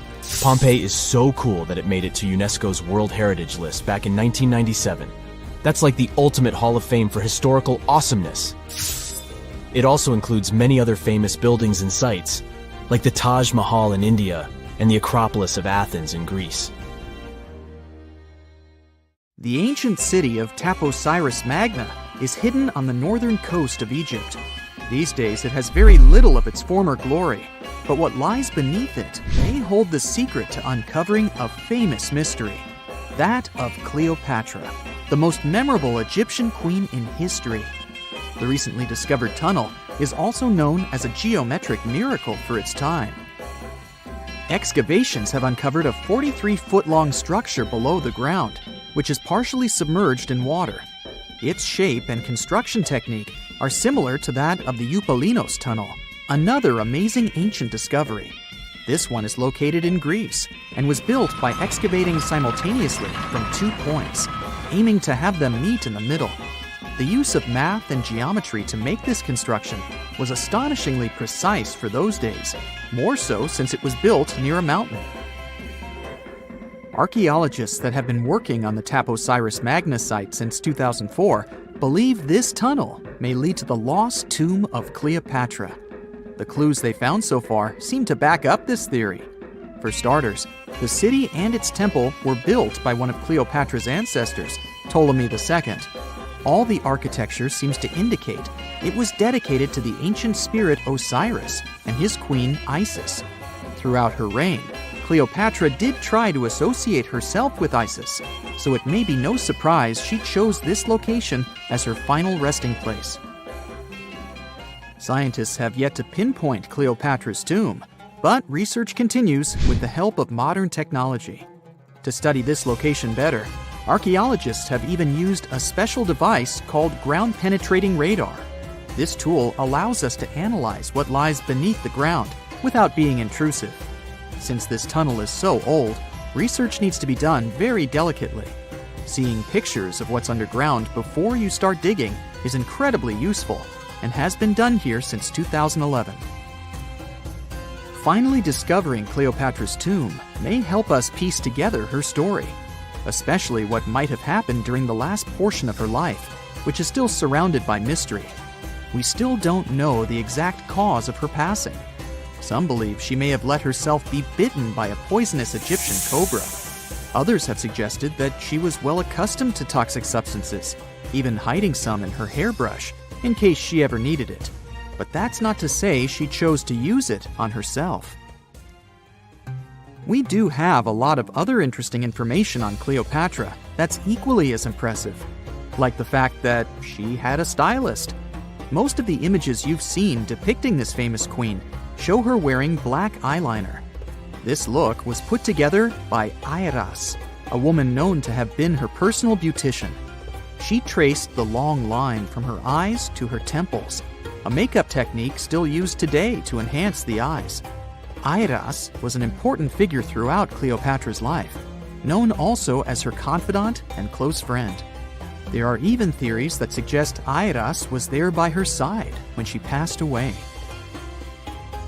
Despite her well-thought-out looks, Cleopatra wasn't as pretty as she's described. Or at least, that's what recent research has pointed out.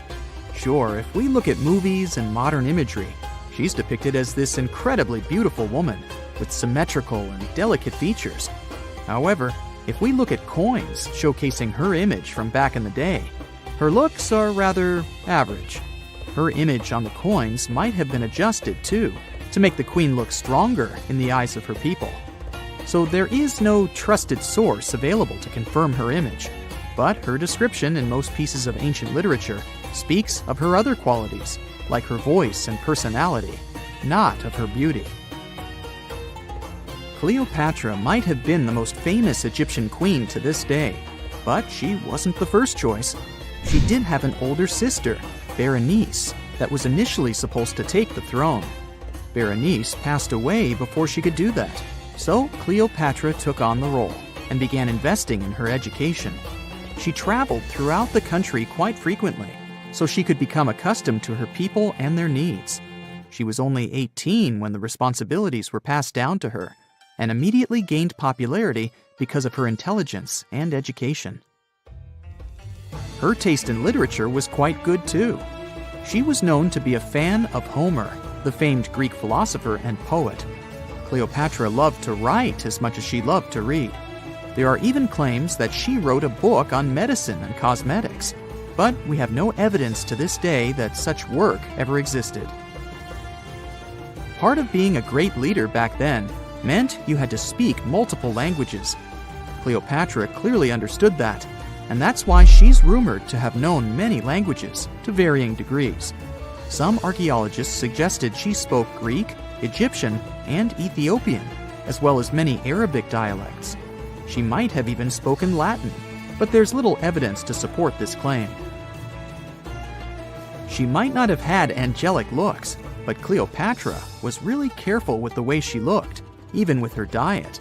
She was known to have enjoyed simple meals, including a variety of fish. Since she lived close to the Mediterranean Sea, it's really no surprise. As a treat, she liked to eat stuffed pigeons, which she also served to her guests. Other dishes on the menu included vegetables and fava bean soup.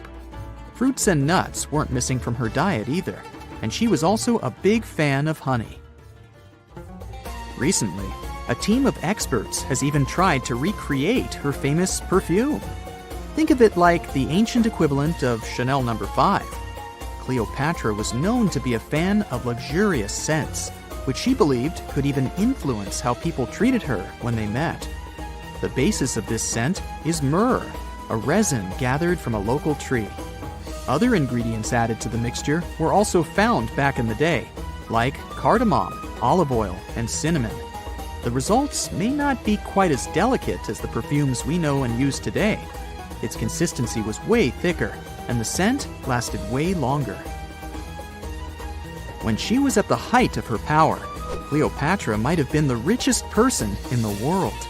Back in the day, she ruled over a territory that stretched across the Mediterranean, from modern-day Libya in the west through Egypt to Syria in the east. This is the largest territory ever ruled over by a woman. In today's currency, her worth might have been somewhere around $95 billion. The calendars we use today may have been introduced by Cleopatra herself. She presented the idea of leap years and leap days to Caesar, the Roman emperor she was known to have been close with. Taking her advice, Caesar made these adjustments part of the official Roman calendar. The ancient Egyptians already knew the year was longer than precisely 365 days. They discovered this by studying the brightest star in the sky, called Sirius, and concluded that a year is actually 365 1/4 days long. It was Elizabeth Taylor that famously introduced Cleopatra to pop culture when she played her in the 1963 film bearing the same name. Up until that point, it was the most expensive film ever made.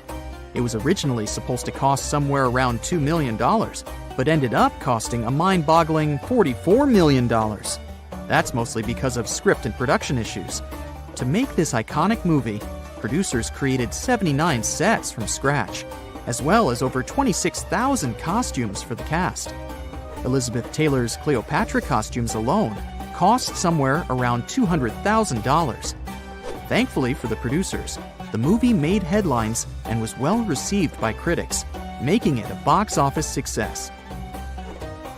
A lot of people associate Cleopatra with another famous Egyptian ruler, King Tutankhamun, nicknamed King Tut. Surprisingly, apart from both of them being Egyptian pharaohs, they have nothing else in common. For starters, King Tut lived around 1300 years before Cleopatra did, and there is also no connection regarding their ancestry. Cleopatra had Macedonian Greek roots, while King Tut was a native Egyptian. In November 1922, a boy walked through the desert mountains of Egypt and discovered some ancient steps carved into the rock. Subsequently, this find became one of the world's largest and most significant archaeological discoveries. This step was part of Tutankhamun's untouched tomb. Archaeologists found about 5,000 ancient objects, including jewelry, fabrics, painted vases, and funeral masks. You've probably seen one of them. It has become one of the most recognizable attributes of ancient Egypt. More than 100 years have passed since then, and now humanity has finally become close to another large-scale discovery, the tomb of Cleopatra. This queen was the last active ruler of the Ptolemaic Kingdom of Egypt, who sat on the throne from 51 to 30 BCE. There are many ancient records about Cleopatra, her reign, and her unusual personality, but until now, no one has discovered the secrets about her passing away in the burial place. So, one archaeologist, Dr. Kathleen Martinez, has been studying ancient records and temples around Alexandria for decades, and concluded that the tomb of the queen should be located under the ancient city of Taposiris Magna, founded in 280 BCE. It was a big city on the northern coast of Egypt, where tens of thousands of people were engaged in trade and industry, and it seems that Dr. Martinez's guesses turned out to be correct. She and a group of archaeologists have discovered a secret underground tunnel near Alexandria, with a length of about 0.8 miles. It was cut into the rock under Taposiris Magna's temple. During further excavations, they found many things that indicate Cleopatra's tomb lies in the tunnel's depths. It's also possible that she is buried there together with the Roman commander, Mark Antony. According to ancient records, Cleopatra and Mark Antony loved each other and together opposed the Roman Senate, which declared Antony a traitor. The fact that natural disasters have occurred on the territory of Taposiris Magna for thousands of years can complicate the excavations. Earthquakes and floods destroyed the city and possibly flooded its underground tunnels. But archaeologists hope the ancient tomb remains untouched, and that it hides many treasures and records about the royal life of ancient Egypt during the reign of the last dynasty. There's a chance that excavations will go underwater and in the mud. This will require much time and funding, but archaeologists are sure it's worth it. Anyway, it's too early to say that Cleopatra is really buried there, but scientists have found many things in the tunnel that confirm this, including clay pots, dozens of coins with the image of Cleopatra and Alexander the Great, as well as a bust with the image of the Egyptian queen. Cleopatra is still one of the most popular personalities in Egypt, on an equal footing with Ramesses III and Tutankhamun. She inspired many films, paintings, and books, but what made her so popular? She became famous for her inconsistency. She was a beautiful, intelligent ruler who pulled Egypt out of the crisis and made it a prosperous power. Medieval Arabic texts say she knew chemistry, mathematics, and philosophy, and may have written several scientific books. She knew several languages and had excellent diplomatic skills. At the same time, there are many legends that she was a femme fatale who drove many men crazy. However, there's no evidence that her beauty was incomparable. The image of a stunning model was created by Hollywood when it made several films where famous actresses performed the role of Cleopatra. And the Roman Emperor Octavian, the adopted son of Julius Caesar, specially created the image of Cleopatra as an insidious seductress because he was her enemy. Even though she was born in Egypt, Cleopatra wasn't an Egyptian. Her ancestors were Greeks, among whom was one of the generals of Alexander the Great. However, the people of Egypt loved her. She learned the language and was very sensitive to the traditions of this country. She knew the history, mentality, and customs of ancient Egypt well. She raised the level of its economy and strengthened its status as a world power. Much of this was made possible thanks to her cunning and impressiveness. She loved theatrical performances and lavish celebrations. She knew how to surprise people and put on a show. But behind the exterior image of a luxury lover was an intelligent and calculating ruler. Ancient Egypt was a rich, luxurious country, and Cleopatra did everything to increase its wealth and strengthen its position in the international arena. For example, she was once in conflict with her brother Ptolemy XIII Odd. The queen knew that she wouldn't be able to resist him, so she decided to attract Julius Caesar to their side. The Roman emperor arrived in Alexandria, where Cleopatra wanted to meet him, but Ptolemy knew about her plans and was about to prevent her from coming to Caesar. Then, instead of a rich and noisy arrival, Cleopatra decided to make her visit inconspicuous. She wrapped herself in a carpet or linen bag the emperor's servants carried into Caesar's private chambers. Cleopatra emerged from the carpet and impressed the Roman emperor with her beauty and determination. As a result, they fell in love with each other and became close allies. After some time, she impressed another influential Roman for diplomatic purposes. She arrived to meet Mark Antony on a golden barge with purple sails and silver oars. Cleopatra was dressed in the image of Aphrodite and sat under a magnificent canopy. Her servants dressed like cupids and were blowing her fan and burning incense. But Cleopatra created such a show for a reason. She knew that Antony revered Greek mythology and considered himself the embodiment of Dionysus.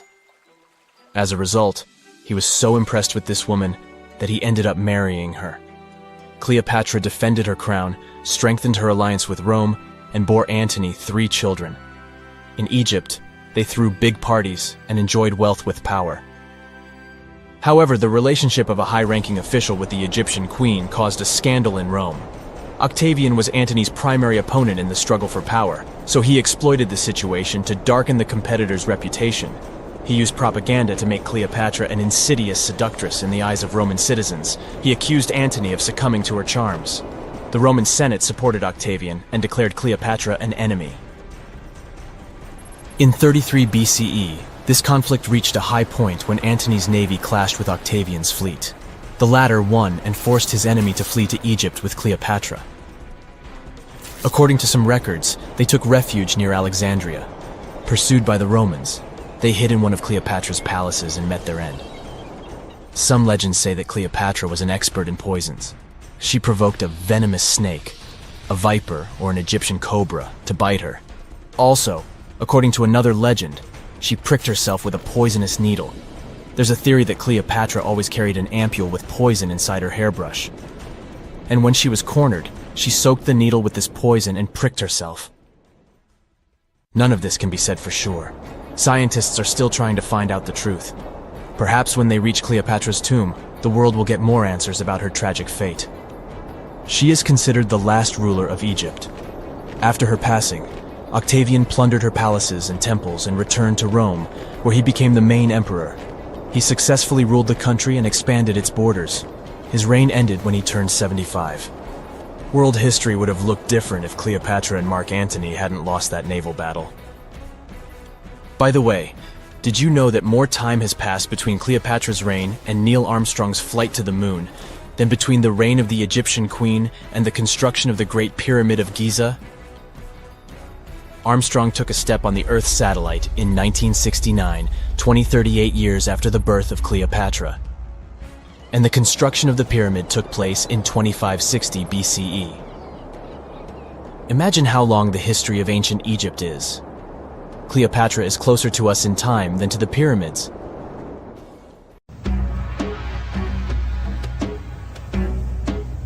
This is not a dune set. This is a very real desert in Niger. Jado was probably built by the nomadic Sao people and is filled with ksars, which are fortified houses made of salt and clay, with giant walls and secret passages. Located deep in the desert, It was once a vital stop for trans-Saharan caravans, but is now a hotspot for smugglers and bandits. The site has been off-limits since 2002 due to its dangers. The origin of the Khazars remain a mystery. No archaeological studies have been conducted, leaving many questions unanswered. Even today, shifting sands reveal and conceal parts of these ancient ruins, fueling local speculation about what might still be hidden beneath the desert. Speaking of connective tunnels, scientists were blown away by the discovery of lava tubes in Saudi Arabia. These underground passages form when molten lava cools down. Researchers believe that ancient nomadic groups may have utilized these tunnels to survive the super harsh desert climates. While excavating the tunnels, archaeologists uncovered artifacts, rock art, and skeletal remains. The art and animal bones show that the people who used the tunnels were probably sheep and goat herders. They're still piecing together whether these groups lived in the tunnels for extended periods or just used them as temporary shelters. The Great Pyramid of Giza has been standing for thousands of years, but it's still hiding secrets. Using special scanning technology, scientists found two hidden structures under an ancient burial ground. The first is a shallow L-shaped structure, and below it is a much larger space that could be a final resting place or a chamber. The smaller structure was filled with sand on purpose, while the deeper one might be an empty chamber. Experts believe the two are connected, possibly as an entrance leading to a secret chamber. This is big news because it might give us some more insight into who built the pyramids and why.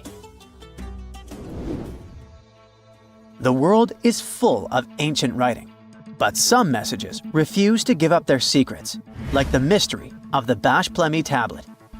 This unusual stone, pulled from a lake in Georgia, is covered in symbols no one can read. Even with modern technology, experts are completely stumped. The tablet is about the size of a book, with 60 symbols carefully carved into its surface, but 39 of them don't match any known language. Some resemble scripts from ancient civilizations in the Middle East, India, and Egypt, but none are an exact match. To make things even trickier, part of the tablet is broken off, meaning a piece of the puzzle is missing forever. To rule out a hoax, scientists studied the tablet closely. They confirmed it's made of vesicular basalt, an extremely tough local rock. Whoever carved these symbols must have been really skilled. Based on similar archaeological finds, experts believe the tablet could date back thousands of years, possibly to the late Bronze or early Iron Age. Some symbols repeat, which could mean they're numbers. Maybe it's an inventory list, a record of battles, or even an offering to the deities. Until someone cracks the code, the Bash Plemi tablet remains an unsolved mystery from the depths of history. Experts are still stumped with what this Minoan disc might mean. The Phaistos disc is one of the most mysterious finds from the Minoan civilization. This 6-inch clay object, discovered in 1908, has strange spiral markings that no one has fully decoded yet. The disc has 241 symbols on both sides, showing everything from people and animals to tools and plants. Experts have come up with many theories about what the symbols mean. Some think it's an early form of Greek. Others suggest it's a prayer or a hymn. And some even believe it could be a letter from a king in Anatolia to a Greek ruler. Let's see who will be the first to figure this out. It's always a fun day at an archaeologist's office when they find something as big as a 2,000-year-old marble head. A French archaeologist mission went digging inside an old medieval house near Alexandria in Egypt and found a statue's head depicting an old, possibly ill man. This statue dates from the last Egyptian dynasty before it became part of the Roman Empire, and the site where it was found is associated with the likes of Cleopatra and Mark Antony. For archaeologists, even the smallest finds at this site means a lot. You've heard of Lucy, right? the Australopithecus that was an early ancestor for us humans? Well, scientists found some of her species' footprints somewhere in Tanzania. The so-called Laetoli footprints are over 3 million years old. The trail stretched 88 feet and has about 70 footprints, left behind when a bunch of early humans walked across some wet volcanic ash. What's cool is that these early humans were already walking on 2 feet, like us, not all hunched over like apes. The close spacing of the prints shows they probably had short legs and a shorter stride than we do today. In an ancient Egyptian temple, archaeologists uncovered a shrine unlike any other, a place dedicated to falcons and 2 mysterious deities. One deity had a falcon's head, while the other wore a crown with a sun disk and cow horns. But the most baffling discovery was an inscription that read, "It is improper to boil a head in here." At the heart of the shrine, there are 15 headless falcons carefully arranged on a pedestal, likely as offerings to the falcon-headed deity. One theory suggests the birds were boiled first, perhaps to pluck their feathers, before being placed in the shrine, following the strange rule carved into stone. Archaeologists also found a 13-inch iron harpoon nearby. Its true purpose remains unknown, although the shrine also held remains of fish, mammals, and bird eggs, suggesting that the rituals may have included feasting. And speaking of ancient Egypt, meet Hathor. Scientists named her after the ancient Egyptian deity of motherhood, music, and singing. This wooden statue, housed at the Metropolitan Museum of Art, was thought to be just a beautiful artifact, until a surprising secret was uncovered. Using an X-ray machine, experts found a mechanical operating system inside it, with pulleys and axles connecting her shoulder to her left leg. When activated, the system made her hand raise and lower, an engineering marvel from over 3,000 years ago. The statue was created during Egypt's Middle Kingdom, around 1800 BCE, and is often compared to 19th century automata due to its advanced design. It's believed the statue was used in religious ceremonies, symbolizing Hathor's role in dance and music. An unexpected discovery happened in northern Kuwait, where a Kuwaiti-Polish team uncovered a mysterious 7,500-year-old statue. The statue features an elongated skull, no mouth, narrow eyes, and a flattened nose. This feature is thought to be an Ophidian figurine, named after the Greek word for snake, and it was likely made by the Ubaid culture, a civilization known for their pottery skills. While no one knows exactly what role this weird statue played, it might have been linked to rituals or symbolic practices. Some scientists think these figurines, found in homes or final resting places, were tied to important cultural beliefs. We couldn't mention unresolved mysteries of this world without speaking about these elongated skulls. In the deserts of Peru, researchers uncovered 5 ancient skeletons, 2 with unnaturally elongated skulls. While head shaping was common in many cultures, these skulls defy explanation. Local legends tell tales of the so-called gentiles, a mysterious race banished underground by the powerful deities. Some say this is what the skulls represent. Others think this is some type of genetic anomaly, which was confirmed after finding an infant skull, too large to be artificially shaped. Imagine you were chosen to answer one of history's most important questions. What was the first civilization on Earth? The job description is simple, yet the task is extremely challenging. You need to unearth the proof of the world's first official civilization. Was it the Sumerians in Old Mesopotamia? Or was it the ancient Egyptians spread out along the Nile River? Not to make you nervous or anything, but history is quite literally in your hands. Good luck! Since you can't turn back the clock and visit Old Mesopotamia to get the answers to your questions, you'll need to research museum databases in order to get some clues. First things first, we need a definition of what is considered a civilization. It's not just thousands of people grouped together and living harmoniously. There are some key elements that together make a group of people a civilization. Like, for example, the domain of urbanism, aka city building, irrigation systems, and writing. You decide to begin your search by diving deep into the history of the Sumerians, which today hold the position of the world's first civilization. Now, imagine being the first of your kind. This means having no external examples. Rather, it means starting from scratch. First thing you'll need? A piece of land. And since there were no active water companies in the world at that time, you'll need a piece of land with easy access to water. So, the Sumerians settled between two major rivers, known as the Euphrates and the Tigris in southern Mesopotamia around 5000 BCE. Fun fact, Mesopotamia translates to the land between two rivers. On a modern-day map, it's more or less where Iraq is situated today. Together with land, a civilization needs ways to get food. The Sumer civilization had to face a dry and hot climate, but they managed to make agriculture thrive in the region. By diverting river waters and creating reservoirs and dams, the Sumerians allowed for a series of settlements to emerge across Mesopotamian plains. The famous city of Babylon was one of them. You know, the city that supposedly had those hanging gardens? I say supposedly because no definitive proof of the real existence of this monument has ever been found. However, it was considered one of the 7 wonders of the ancient world, and cited as a remarkable feat of engineering in an ancient book published around 290 BCE. Although no record was found of the Gardens of Babylon, the Sumerians were recognized as extremely skilled builders. Their cities were filled with mud brick constructions, and the most impressive ones were known as ziggurats, stepped pyramids that were built for spiritual purposes.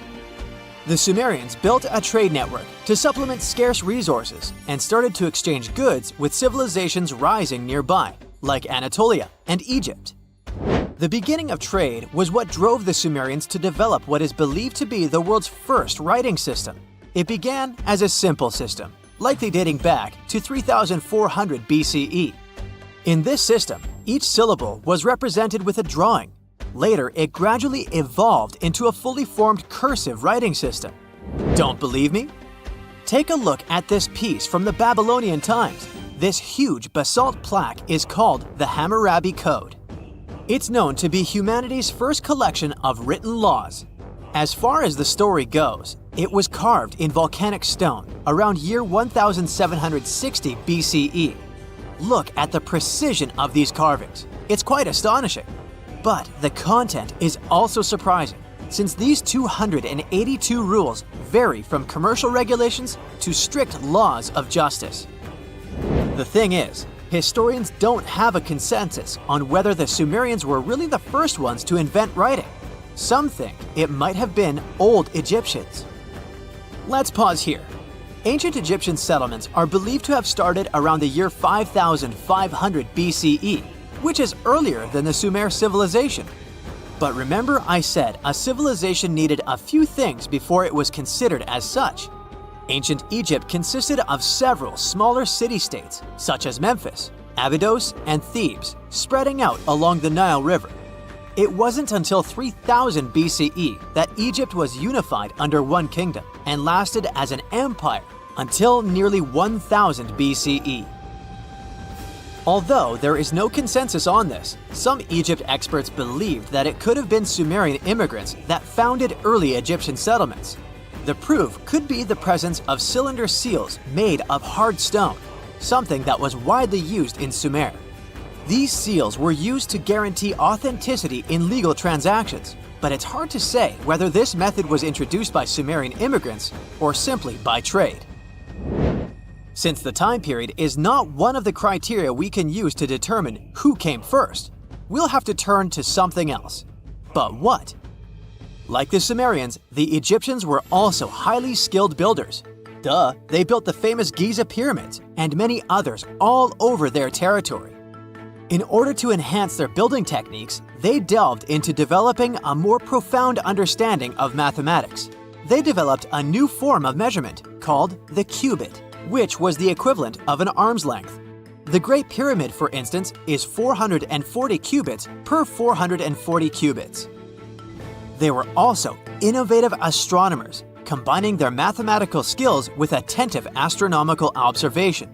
They were the first civilization to use a 24-hour division of the day.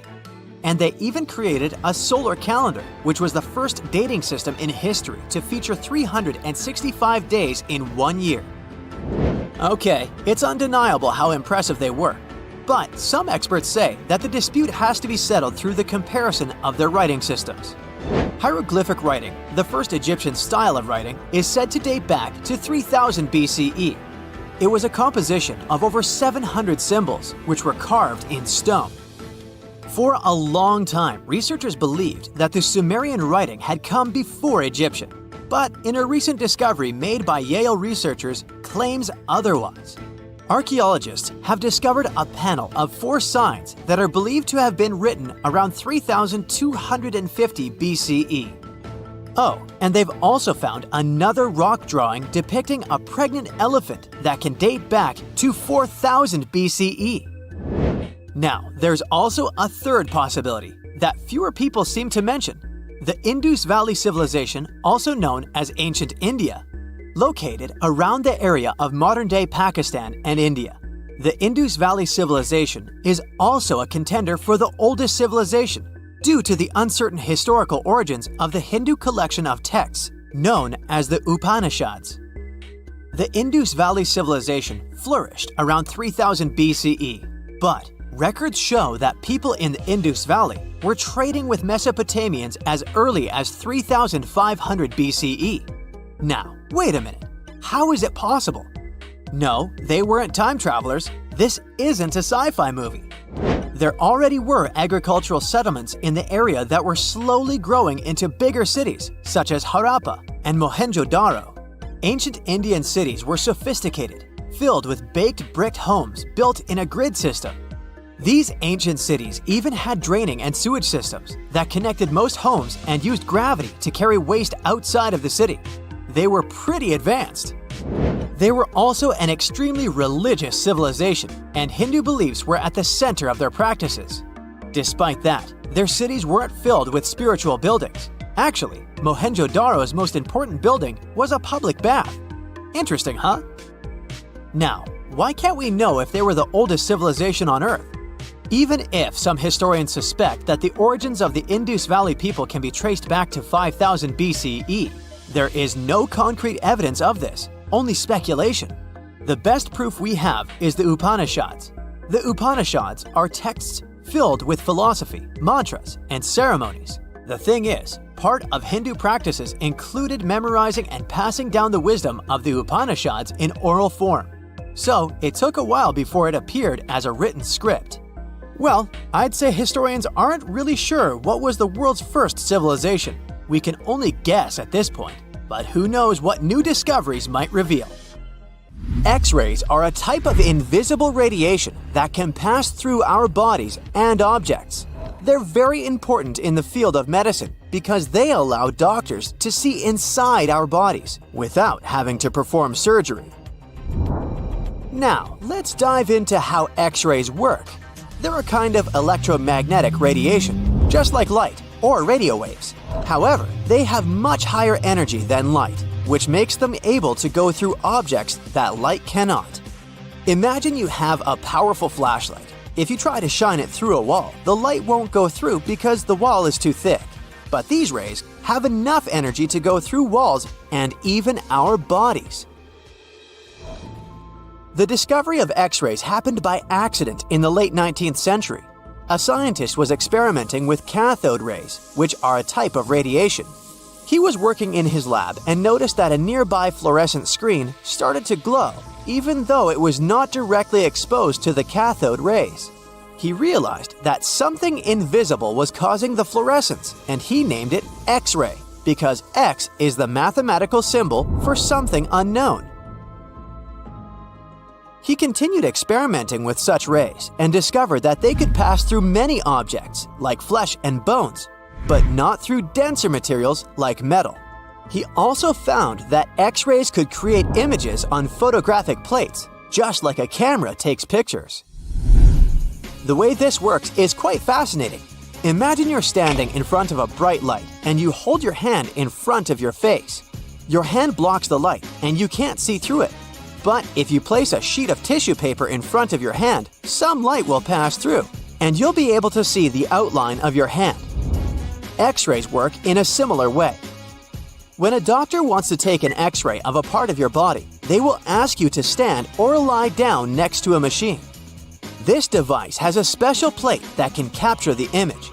Let's say the doctor wants to further examine your arm. They will place the X-ray plate on one side of your arm and the machine on the other side. Then, the machine will produce a controlled burst of X-rays that pass through your arm. Remember how we talked about the tissue paper allowing some light to pass through? Well, in this case, some of those X-rays will go through your arm, while others will be absorbed or blocked by the denser parts of your body, like bones. The plate captures the X-rays that pass through your arm, and it creates an image. This image shows the bones and other structures inside your body, allowing the doctor to see if there are any problems or injuries. Now, you might be wondering why X-rays can pass through some things but not others. It has to do with the density and composition of the objects. Denser materials like bones absorb more X-rays, so they appear white in the image. So when you look at the result, you'll see your bones as white shapes. Other tissues like muscles and organs are less dense and allow some of those rays to pass through, so they appear as gray shadows. What if I told you there's a whole new way you can peek inside objects, but without using X-rays? I'm not talking about magic powers. Take a comfortable seat while I explain what myography is. This fascinating scientific technique allows us to see inside objects and even beneath the Earth's surface using a special type of particle called a muon. These elementary particles are very similar to electrons, but they're much heavier. They are created high up in the Earth's atmosphere when cosmic rays, which are particles coming from space, collide with the air molecules. Now, muons are special because they can pierce through different materials. They can pass through rock, soil, and even buildings. Scientists realized this potential back in the 1950s when they were studying cosmic rays and noticed that some of the particles could pass through thick materials. The first myography experiments took place in the 60s. Specialists discovered that muons can be detected using special devices called muon detectors. These detectors are usually placed underground or in specially designed laboratories to shield them from other particles and background radiation. Now let's dive into how myography actually works. Imagine you have a large object, like a pyramid, a mountain, or even an ancient statue, and you want to see what's inside without damaging it. First, detectors are positioned around the object or in the area you want to examine. These detectors are sensitive to muons and can track their paths. When such a particle passes through a detector, it leaves a trace, like footprints in the sand. By collecting data from multiple detectors, scientists can reconstruct the paths. Here's where things get really cool. The Earth's atmosphere acts like a natural filter for muons. It turns out that the more massive an object is, the more particles it will block. So, if you have a large, dense object like a mountain, fewer muons will pass through it compared to a smaller, less dense object, like an empty box. This difference in the number of particles that reach the detectors can give us clues about what's inside the objects. Scientists use computer algorithms and mathematical techniques to analyze the data and create images. These images represent the density distribution of the object being studied. It's like creating a map that shows where the densest areas are and where there's gaps inside the object. The concept of myography is similar to using shadows to understand the shape and size of an object. Imagine you're standing in front of a bright light and you place your hand between the light source and a wall. You'll see a shadow of your hand on the wall. Based on the shape and size of the shadow, you can get an idea of what your hand looks like, even though you can't see it directly. This technique has been used to study various objects and structures. For example, scientists have used it to explore the inside of volcanoes and pyramids, and even to investigate the structure of mountains and the Earth's crust. With the help of this amazing technique, scientists have now uncovered new information about the Great Pyramid of Giza. They discovered something that had eluded tomb raiders for centuries. They found a hidden chamber. And guess what they named it? The Big Void. Yeah, I know, not the most creative name. They even used 3 different muon detection techniques just to be super sure that it was indeed a big, mysterious void inside the grandest pyramid of them all. Once news got out about this mind-boggling discovery, Egyptian authorities couldn't resist the temptation to explore further. So they brought in an endoscope camera to confirm the existence of this epic void. So they inserted a camera through one of the openings underneath the entrance, and voila! It revealed a corridor. More so, the corridor had a chevron ceiling. I can't help but imagine the ancient Egyptians using it as a cool dance floor. Another team of scientists decided to take another shot at scanning this newfound void. According to them, the Great Pyramid of Giza is a pioneer in the pyramid game. It used a technique called chevron to cover internal structures and keep them from collapsing. Now, why did the ancient Egyptians build this corridor and the grand void it leads to? One theory suggests that the corridor was built to relieve pressure inside the pyramid. Another theory says that the void could be a result of the pyramid's construction process. It could have been an internal ramp used to move roof blocks into position, and then it was left there or filled loosely with rubble. According to other enthusiastic explorers, there might be another burial chamber waiting to be discovered. They believe that the pyramids were built with a dash of randomness in the construction process. As the builders worked their magic, they realized that some chambers wouldn't be able to handle the weight of a majestic sarcophagus. So they made adjustments on the fly, creating new plans as they went along. This just in, the world's oldest pyramid was built during the last ice age. And I'm not even talking about Egypt. I'm saying our ancestors might have spewed a 27,000-year-old pyramid in West Java. Gunung Padang is not exactly shouting pyramid. It's more of a mound with huge scattered stones tossed all over it. But local people seem to revere it, and they have for centuries. It wasn't until recently that the Indonesian authorities decided to excavate a bit deeper to see what all the fuss was about. They ended up finding the remains of a human settlement. It was rather unexpected, since the mound is pretty high up. This excavation could only prove there were humans in the area as far back as 45 BCE, which sounds reasonable. It was up to an Indonesian geologist named Donnie Hillman to prove that Gunung Padang is the world's first pyramid. He used all sorts of new technology to support his claim. Our guy used carbon dating, which digs deep into the earth and takes whole chunks of soil. He found layers and layers of constructions, like he was digging up Rome and finding ancient buildings buried in the ground. His research proved that there had been caverns and even rooms down there, which could only mean one thing: humans. As for the rocks located up in the mound, they were most likely strategically placed by the people who lived there back in the day. They needed a place to meditate, so they arranged things in a harmonious way. Their smooth surfaces wouldn't be the result of years of erosion, but the works of great sculptures, the Michelangelos of their day, let's say. If this is all for real, then human civilizations began way before we think they did. Our ancestors, the Paleolithic humans, didn't have what it took to be considered a civilization, especially not the tools and knowledge to build pyramids. They needed a lot of masonry skills, which weren't all that available during the last ice age. His peers don't share this view, though. They could believe Hillman's theory if he had found evidence such as charcoal and bone fragments, but he didn't. Flint Dibble, another archaeologist, says that without concrete evidence of human activity, there's no proof of an actual pyramid. In this case, all the data proves is that the soil in the mound dates back to 27,000 years ago. He thinks the rocks on top of the mound just slipped down the hill like rocks normally do. Only a complex society would have managed to build a stepped pyramid like they claim it was. But according to Bill Farley, an American archaeologist, There's just no reason to believe there were any settlements in Indonesia during the last ice age. Now, just so you know, the oldest known ancient society with this kind of knowledge is probably 11,000 years old and used to occupy the region of modern-day Turkey. Take a look, Turkey's Göbekli Tepe. It's also not a pyramid, but it's the oldest monolithic construction made by humans. Back in the Neolithic period, a lot of people settled there, and there are proofs for it.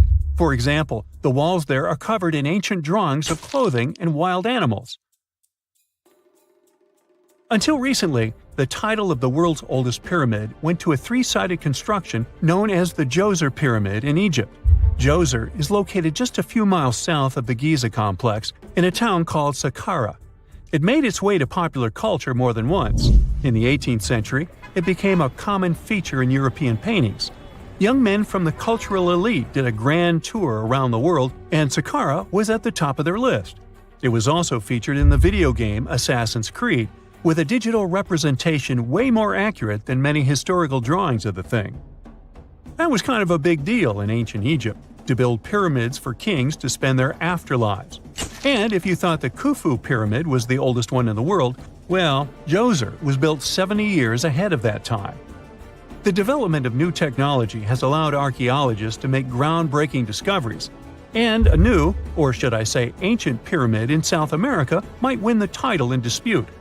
It turns out that pyramids were also pretty fashionable in the Americas in the old days. Among them are the iconic pyramids of Guatemala's Tikal temple complex, the same ones that appeared in Star Wars No. 4. But to find the oldest pyramid in the Americas, one would have to travel to Peru. Deep in the Peruvian desert, archaeologists stumbled upon a sprawling ancient metropolis known as Caral. At first, researchers believed that the settlement was pretty recent, since the site was way too complex for ancient technology to handle it. As we said, Caral is a desert town, like Las Vegas, but without all the hoopla. This means no easy access to water. And for cities like these to thrive, they need a considerable irrigation system, which leads us back to complex technologies. The Peruvians surprised us all with this new discovery. This site was huge, filled with an amphitheater, houses, and religious buildings. The whole thing probably sprawled through 370 acres. And when scientists went to test their initial hypothesis using radiocarbon dating, they found that the city probably sprung around 2027 BCE. On the site, archaeologists found 6 pyramids that could possibly predate the one in Saqqara. As far as they know, both civilizations coexisted in the same time period, in opposite parts of the world. But since researchers can't pinpoint the exact age of Caral's pyramids, it's pretty hard to guess which civilization completed their pyramid first. If only we had a crystal ball. Now, it just so happens that the shape of a pyramid is something that nature is able to produce all on its own, leaving us modern-day humans a bit confused. A classic example is the Japanese side of Yaonagani, which also goes by the name of Japan's Atlantis. The entire monument is about the size of 5 football fields and the height of a 5-story building. Explorers and scientists believe that Yaonagani dates back to 10,000 years ago. For Japan's top marine geologist, Professor Masaki Kimura, Yaonagani is the heritage of a lost civilization. Kimura has dived into exploring the ruins over 100 times over the past 10 years. To him, there are clear signs of human activity down there. Check out this triangular-shaped pool on the monument's surface. Kimura thinks it's actual proof of humans, because this triangle-shaped concave is a historical symbol of water fountains in the region. As it happens with a lot of these cases, not all scientists are convinced the same. For many, Yaonagani is probably the result of thousands of years of erosion, and the fact that the monument is composed of one massive rock leads them to believe it is not really human-made. Sure, these huge basalt columns may look like the ruins of a palace, but they're most likely the result of the intense volcanic activity in the region. And speaking of natural formations that really look like a human made it, a pyramid on Mars has been a hot topic lately. Humans have been keenly trying to prove that there is life on Mars for quite some time. But some are stretching it really far, saying that little green or gray people built a pyramid on the planet to try and build their own civilization. This picture was taken over a decade ago by the Mars Reconnaissance Orbiter, the MRO, but it started to resurface recently. It shows what looks like a three-sided pyramid. Some people claim that the smooth side of the pyramid could only be the effect of otherworldly work. Then science comes along and explains that Mars is home to one of the deepest canyon systems in the whole solar system.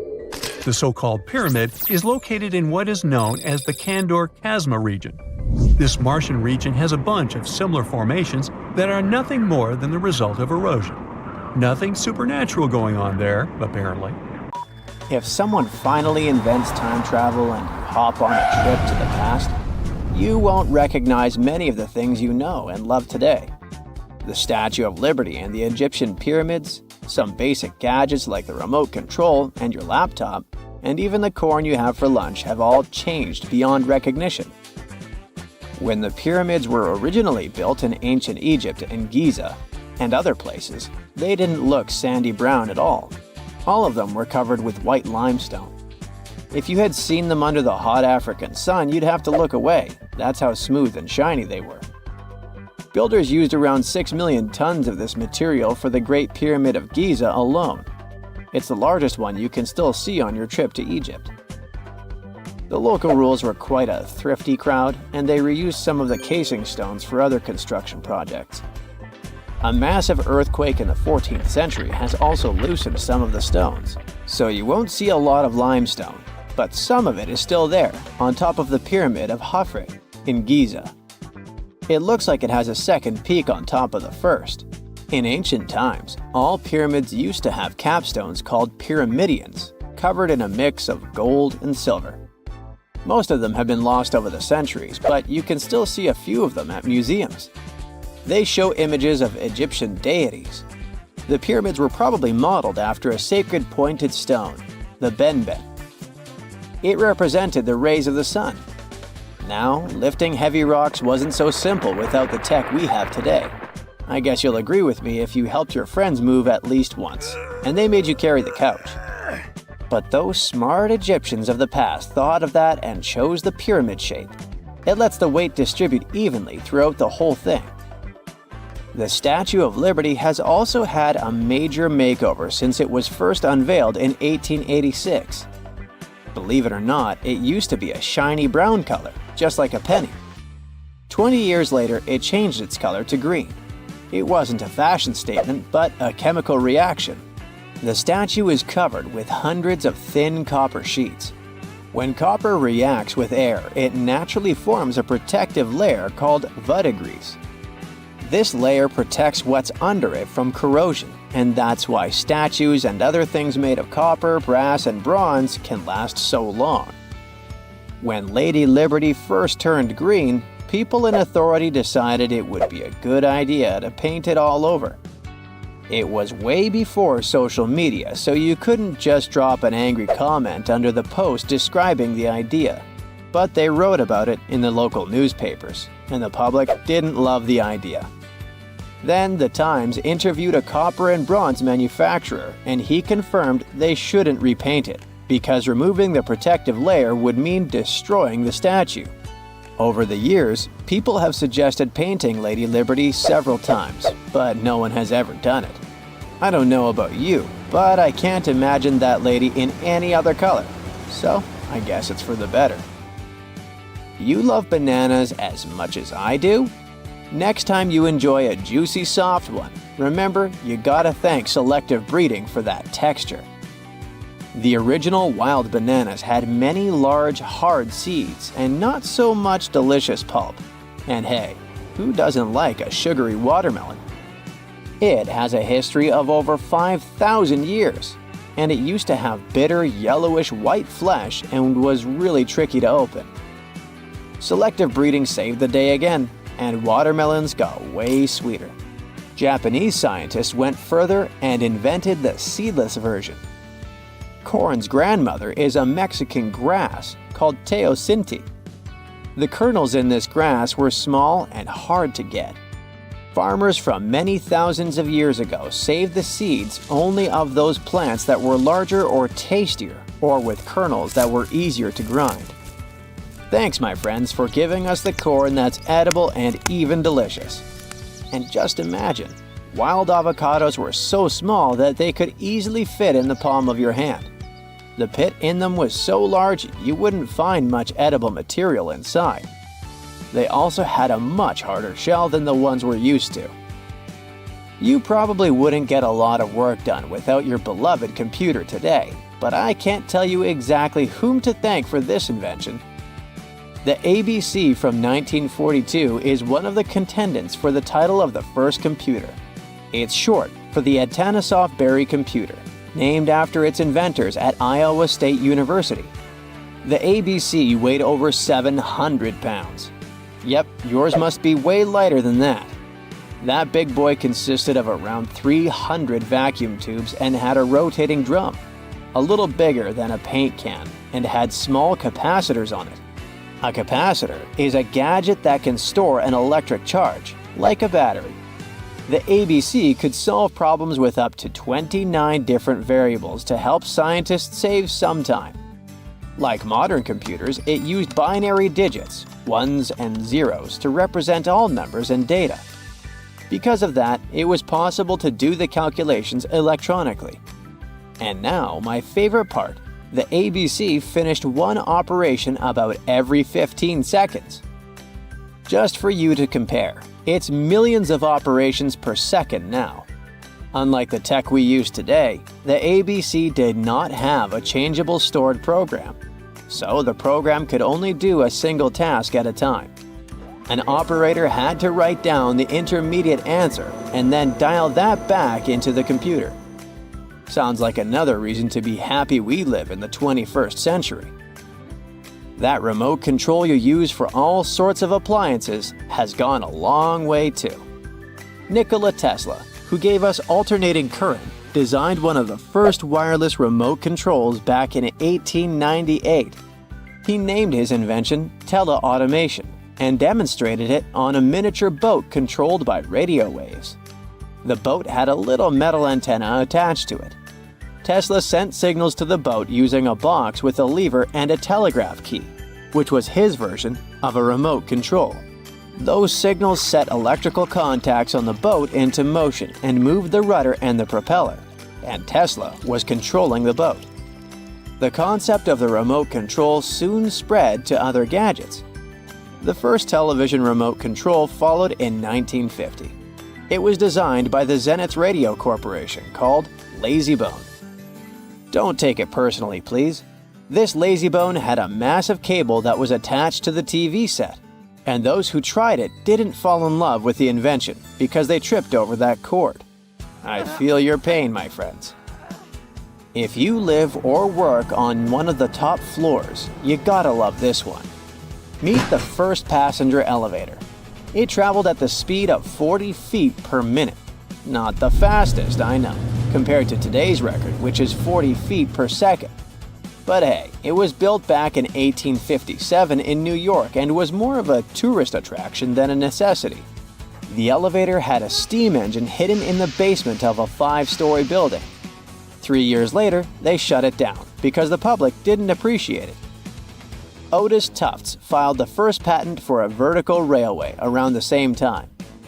His invention included an actual car with a bench inside for people to sit on. Sounds like a great spot to hang out with friends to me. What do you say? Then they started adding elevators to luxurious hotels around the world. They were entire rooms with a rich design, upholstered seats and mirrors on the walls, and sometimes even a small chandelier. There was an obligatory operator who'd close the door and the car would start its super slow ascent. It was still more about style than about speed, so I guess I'd choose the stairs. A gruesome discovery took place in Egypt some years ago. You want to hear about it? 16 human hands, carefully buried in 4 eerie pits. They didn't look too much like human hands at first, since they were abnormally large, but they were. Weirdly, there were only right hands. No left hands were in sight. It turned out that it points to the practice of an ancient dark ritual. Old Egyptian art and tales talked of a ceremony where warriors would present the right hand of their adversaries as proof of victory and ask for gold in return. Egyptians believed in the afterlife, so cutting off someone's hand meant you cut off their power eternally. Guaranteeing this type of defeat was interesting to the winning party. Here, the fight was between Egyptians versus Hyksos, who lived in what was once known as Canaan. Egypt has always been the center of some history-changing findings, and some time ago, this papyrus was found. If we stretched it open, it would be just a tad bigger than the height of a skyscraper. The world's tiniest skyscraper, which is located in Wichita Falls, Texas. When humans didn't write on their notes app, they wrote on this thing, made from the medulla of a papyrus plant. Around 2,000 years ago, ancient Egyptians wrote something reminiscent of a book where they describe most of their funerary traditions and their visions of the afterlife. It's considered one of the most important texts from ancient Egypt and is still sold in bookstores to this day. This ancient manuscript was unearthed from a chamber located just south of the Pyramid of Djoser, located in Saqqara. Oh yes, Djoser is the oldest pyramid in Egypt and not the Giza pyramids like most people think. So recently, the site of Saqqara buzzed with excited archaeologists who probably found one of Egypt's oldest complete mummies. They believe that this beautiful and well-preserved mummy was that of a wealthy man. He was discovered in a deep shaft, covered in layers of gold leaves. There are many symbols that show he was an important and wealthy man, like the band he wore on his head, the bracelet on his chest, and the fact that he was embalmed with a tunic, which was reserved for Egypt's finest. The most exciting part of the entire discovery was finding the resting place sealed with mortar, just as the ancient Egyptians had left it 4,300 years ago. Now this may sound weird, but back in 2008, archaeologists discovered a missing pyramid. Now it went missing because it deteriorated over the span of 4,000 years. Today, you can only see its base. It was a pretty important site back in ancient times. It is said that around the area of the pyramid, the ancients hosted a special type of ceremony where high priests would carry mummified remains of sacred bulls. Now here's a fun fact. Ancient Egyptians believed that Apis bulls were earthly incarnations of the city deity of Memphis and was connected to rites of fertility. It wasn't just any Apis bull, though. They needed to be all black, with a single white mark between its horns and a bunch of very specific characteristics. They were selected by the local priests and honored until they passed away. After that, they were mummified and buried in underground galleries. Meanwhile, this missing pyramid sort of disappeared around the 1800s. It was a German archaeologist who first found it in the village of Saqqara. He called it the Headless Pyramid when he first found it. But then, years after the official discovery, the desert sand came along and covered the whole thing. There were some excavations between the 19th and 20th centuries, but they weren't too systematic. That's why scientists were so thrilled when they dug an entire pyramid's base after removing the 25-foot mound of sand that was covering it. Oh, and it turns out American archaeologists are excavating a cemetery in Egypt that could contain over 1 million mummified bodies. So far, archaeologists have dug around 1,700 mummies. One of the main differences from other classic Egyptian mummies is that these people weren't kings and pharaohs.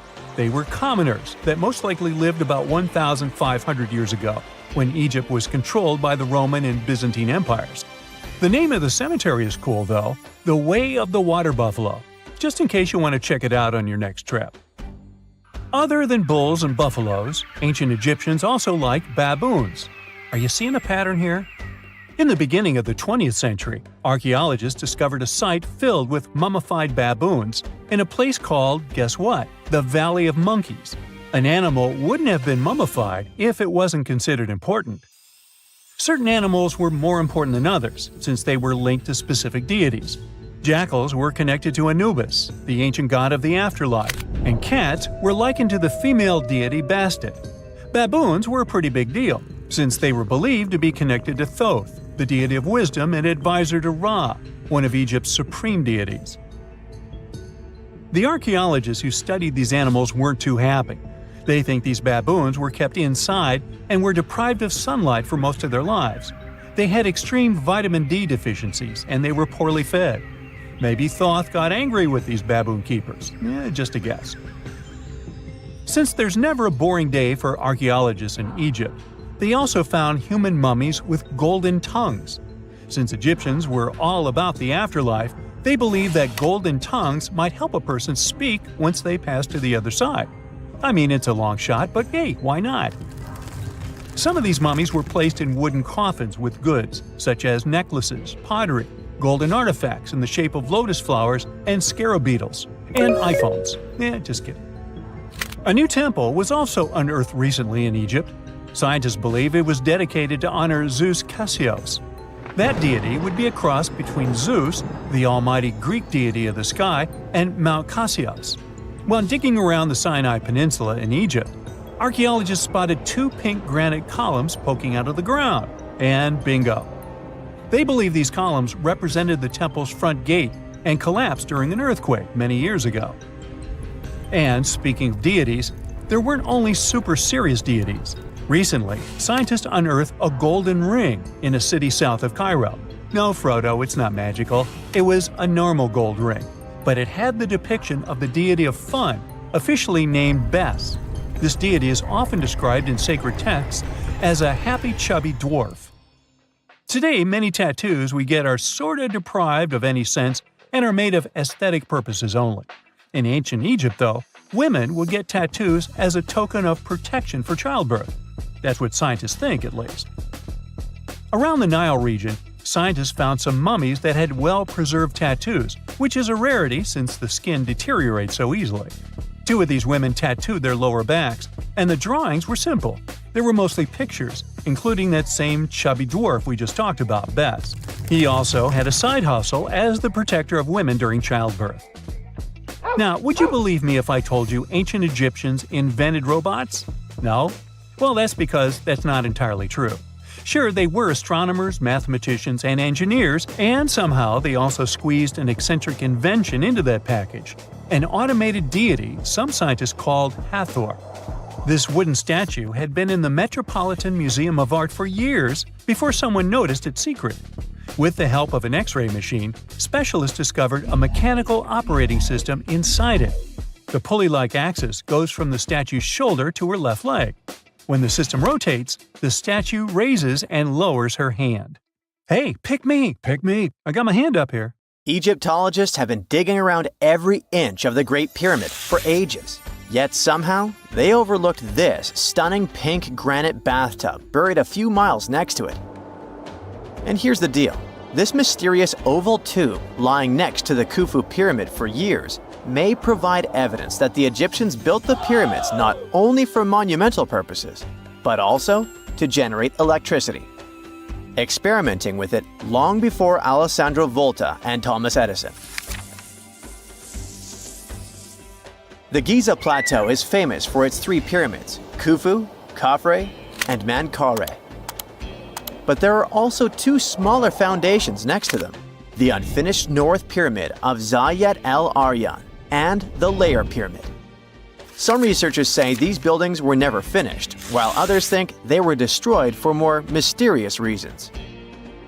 One of these reasons might have to do with the original usage of the Giza pyramids, the idea that they were used as an electricity generator.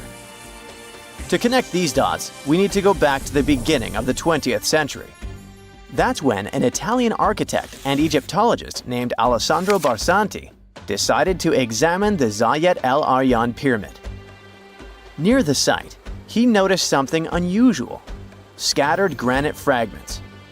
To a casual passerby, these might have seemed insignificant, but Barsanti recognized the signs. You see, ancient Egyptians often used sites to prepare stones before transporting them to their final destinations.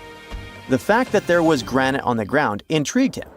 Granite was a more expensive material than the limestone typically used for pyramids, which suggested that it might have been intended for an important and possibly hidden structure.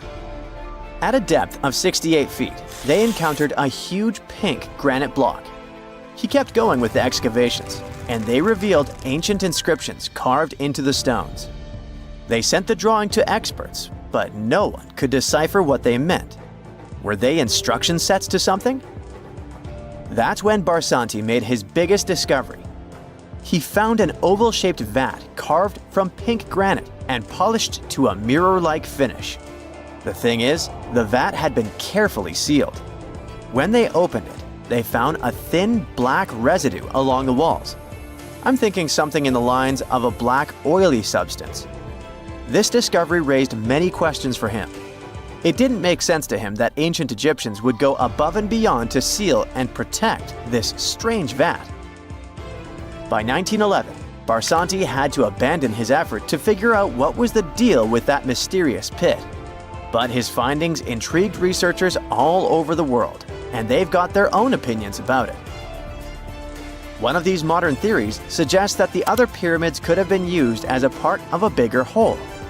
It suggests that the Khufu pyramid was actually used as a water pump designed to irrigate the desert area. Apparently, the pyramid's internal chambers would function as a hydraulic system. In the 1990s, an engineer took this theory seriously and studied the pyramid's subterranean chamber. Surprisingly, he found actual signs of water damage. Apparently, the pyramid generated powerful compression waves, aka pulses, that could create electricity. This raised an important question. Could the ancient Egyptians have used the pyramids as a generator in order to produce electricity? On paper, that was proven to be possible, but hey, agreeing on the original use of the pyramids is probably one of the most difficult things in the world. So, we're still not 100% sure about this. Apart from that, Egypt is a playground for important discoveries regarding humanity's past. I mean, scientists have just discovered what looks like a cosmic command center, similar to that room from the Doctor Strange movies. They discovered an L-shaped astronomical observatory, measuring around 9,000 square feet, dating back to the 6th century BCE. Definitely the first and largest of its kind from that era. The mud brick structure housed tools used for calculating dates related to ancient Egyptian rites, royal coronations, and agricultural plans. This observatory is located in the archaeological site known as the Temple of Phuto, just 50 miles east of Alexandria. It's pretty impressive. The structure was designed so that you'd get inside the room through an east-facing entrance. This way, you'd get to see the sunrise. Once inside, you'd find a pretty huge shadow clock, used to tell time by tracking the movement of shadows inside the room. This variant of a sundial clock was nearly 16 feet long. That was quite an exciting discovery. Another interesting one was that scientists and Egyptologists have discovered the first ever pregnant mummy. Now, even if we know quite a lot about mummification processes, we keep making discoveries that open new doors into the lives of ancient Egyptians. It took so long for someone to find out this mummy was expecting at the time she was embalmed because she was placed in a male's coffin. More specifically, a male priest. Historians say that during the 19th century, a lot of traders mixed coffins up in order to sell them. Yes, that means they opened them and switched mummies to please their buyers. It was a complete surprise because they were hoping to study more about ancient health issues when they opened this coffin up. But they had another special research on their hands: prenatal practices in ancient Egypt. This mummified woman who lived about 2,000 years ago was from 20 to 30 years old when she passed away. She was found in Thebes, and her remains were incredibly well preserved. You see, mummification recipes varied across Egypt. In this woman's case, researchers could tell she was a member of the high society since she was buried with special amulets. But since mummification methodologies differed so much between cities and time periods, they still have to dig further to understand why she was embalmed along with her baby. Speaking of mummies, scientists were digging up a final resting place in Saqqara, also in Egypt, and they unearthed two embalming workshops. One was for humans and the other for sacred animals. Apparently, the workshops date back to about 2,400 years ago. They were equipped with stone beds, clay pots, and ritual vessels. Everything you needed to mummify. But that's not all. Archaeologists also stumbled upon cheese stored in jars behind tombs that were over 3,000 years old. Yep, cheese. This shows that the ancient Egyptians were pretty savvy when it came to preserving food, too. They knew how to store stuff for the long haul, not just the mummies. It really shows how they applied their preservation skills to both food and bodies, giving us a glimpse into their impressive technological know-how. Scientists have also found one of Egypt's oldest complete mummies, and to their surprise, it was completely covered in gold. You see, Egyptian mummies covered in gold are already a rare thing, but they weren't expecting it to be the oldest one ever found. The mummy was quite well preserved, and they could identify that it was the remains of a wealthy man called Hekashepes. Many symbols show that he was important and wealthy, like the band he wore on his head and the bracelet on his chest. He was also dressed in a tunic wrapped with a belt, which was a way to preserve the good appearance of a person after they passed away. To reveal it, they had to open the final resting place with mortar. Basically, it was like they were opening a time machine, just as the ancient Egyptians did 4,300 years ago. If you think about it, it's almost like entering a time capsule. Enough about mummies. Scientists also found something very exciting hovering above the pyramids. They had to use a fancy top-notch radar known as LARIT, aka Low Altitude Long Range Ionospheric Radar, which can see these invisible waves far away into the sky. LARIT helped them discover giant plasma bubbles floating in the air above the pyramids. These bubbles are called plasma bubbles, and they wreak havoc on modern technologies. I mean, they can disrupt GPS and phone signals for hundreds of kilometers in diameter from where they're located. These bubbles are massive, sometimes as big as cities, and they're caused by the sudden depletion of charged particles in the ionosphere. So, instead of spreading out evenly throughout the ionosphere, they stick together in this wave-like form. This was a pretty important discovery because it can help scientists understand how to prevent these waves from messing with our technology. For more than 3,000 years, the gold mask of Pharaoh Tutankhamun stayed hidden in the Valley of the Kings. This artifact, which stands about 21 inches tall, shows how skilled and artistic the ancient Egyptians were. But nobody expected that X-rays would reveal its biggest secret. King Tut was the last ruler of his family during the 18th dynasty. He took the throne at just 9 years old, but ruled for only 10 years before he passed away unexpectedly. If we're being honest, back in ancient Egypt, he was mostly forgotten by the rulers who came after him. His tomb wasn't a big deal for them, so much so that even the grave robbers forgot about him. It might sound a bit sad, but the truth is that it was actually great news for us. Since his tomb was practically forgotten, it ended up being perfectly preserved. While the other tombs in the Valley of the Kings were looted, his remained sealed and untouched. So, when it was discovered back in 1922, it had over 5,000 precious objects inside. That made Tutankhamun basically an instant celebrity and one of the best-known pharaohs nowadays.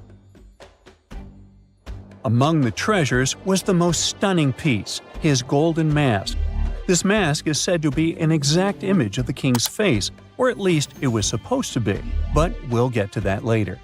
The purpose of this accurate representation of his face was to make sure that his soul would recognize him in the afterlife and return to his mummified body.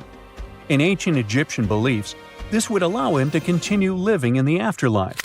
The details of the mask clearly looked incredibly difficult to create, but people didn't realize how complex it truly was until many years later. The first X-rays of the mask were taken in 1967. Back then, the main reason for these scans was practical – conservation. The mask was heading to Paris for an exhibition, and it was the first time it had ever left Paris. This would help them keep track of any changes during the exhibit. Plus, the images could give clues about how the mask was made. But back then, they probably didn't fully realize just how complex its construction was. I mean, Egyptian goldsmiths didn't use modern soldering techniques. So, how did they make this mask? New X-rays taken in 2007 gave us some answers. It turned out the Egyptians didn't use pure gold, which is 24 carats. The mask was actually made of 23-karat gold, meaning it was mixed with another material. So specialists discovered that the gold sheets contained a small amount of copper, a reddish-brown metal. This was likely done to make the material more flexible and easier to shape. They would then shape the gold sheets by heating and hammering them over and over again. But there was one more secret inside the mask that wasn't discovered until 2015. The year before, the staff at Cairo's Egyptian Museum were working on the mask display when the long beard of the mask accidentally got knocked off. Another theory is that the beard had become loose over time and just fell off. Either way, the fact that King Tut's beard came off caused a lot of stress. After all, we're talking about one of Cairo's biggest tourist attractions, so the experts had to fix the problem quickly. The restoration process started with a detailed recording of the mask's condition. To do this, they had to take a full three-dimensional scan of the artifact. And, by accident, they found something very interesting in the mask. Inside the royal beard, there is a gold tube, an intriguing structure that the Egyptians likely used to attach the beard to the rest of the mask. And that proved, once again, that the process of making this mask was even more complex than experts thought. But the mysteries don't stop there. Remember how we mentioned that the mask was thought to perfectly represent King Tutankhamun's face? Well, that might not be entirely true. Some popular theories suggest the mask was never meant for him and was actually made for someone else. A study published in 2015 suggested the mask was originally made for a female pharaoh, his supposed stepmother, the famous and beautiful Egyptian queen Nefertiti. The biggest clue comes from an inscription on the mask. At first glance, it seemed to belong to Tutankhamun, but after a close examination, researchers noted that something else was actually written underneath King Tut's name. The royal name stamp seems to have been altered, and originally it had something written on it that translates to Queen Nefertiti. There is another feature of King Tut's golden mask that was overlooked for years, which adds even more mystery. As we mentioned earlier, experts believe he wasn't respected much by the pharaohs who came after him. And one of the clues that made archaeologists think this is the pierced ears on the mask. Some researchers believe that King Tutankhamun wouldn't have worn earrings after he was a kid. So, according to their theory, by the time he passed away at 18, he shouldn't have been represented with pierced ears. This could also support the idea that the mask originally belonged to Nefertiti, or maybe to someone who wasn't even connected to King Tut. But the mask isn't the only source of mystery. In fact, his whole tomb is full of puzzles. Recently, historians found a sign that the place where King Tut was supposed to be buried was changed at the last minute. For years, experts wonder why a pharaoh who ruled for 9 years ended up in such a simple tomb. When compared to the grandeur of other pharaohs' tombs, his tomb seemed, well, a bit plain. The idea that a king like Tutankhamun would have such an unremarkable resting place just doesn't match up with the power and importance he must have had in ancient Egypt. So, what happened? Well, apparently, this might have something to do with his successor, Pharaoh I. After King Tutankhamun passed away, researchers believe that I made sure to erase him from Egypt's history. So, one theory suggests that he was probably behind the quick decision to place King Tut's body in a smaller, less impressive tomb. When experts looked at I's own tomb, they found something interesting. There is a large wall covered in painted baboons. This is the same type of artwork found in Tutankhamun's tomb. It seems like the same person might have chosen the artwork for both tombs. Now, the design and decoration of the two tombs are almost identical, suggesting there was a shared hand behind both. But there is one key difference. I's tomb is fit for a king. It's much bigger and more impressive, even though the style and artwork are similar to what you see in Tutankhamun's tomb. So the theory suggests that I decided what went into both tombs. Since Tut passed away unexpectedly at a young age, his grand tomb wasn't finished in time. Normally, pharaohs start building their tombs while they're still alive to make sure everything is perfect. But Tut passed away when he was just 18, so there wasn't enough time.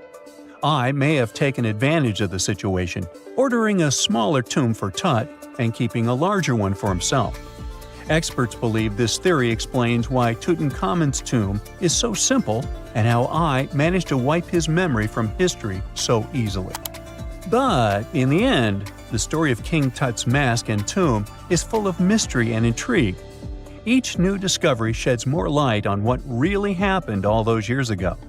But one thing is for sure, the secrets of ancient Egypt still have much to reveal, and King Tutankhamun will continue to fascinate people for years to come.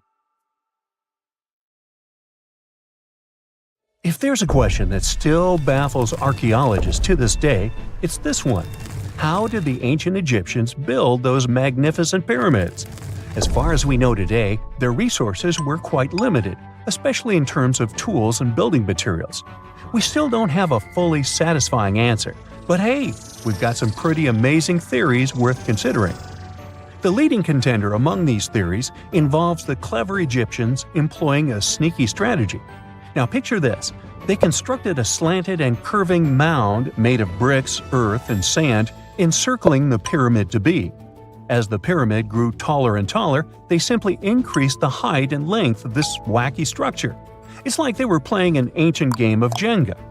Now, how did they get those massive stone blocks up there? Well, according to the legendary ancient Greek historian Herodotus, they used sleds, rollers, and levers. It sounds like they turned construction into a supersized game of tug-of-war. And guess what?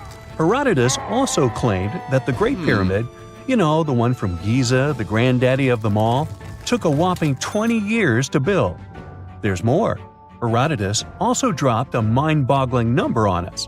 100,000 men were supposedly involved in this pyramid extravaganza. Did they hire the entire Egyptian population? Well, it might not be as far-fetched as it sounds. These men were probably mostly farmers, so they probably focused on the pyramids when there wasn't much work to be done in the fields. Like during the flood season of the Nile River. Obviously, specialists in the archaeological community had something to add to this theory.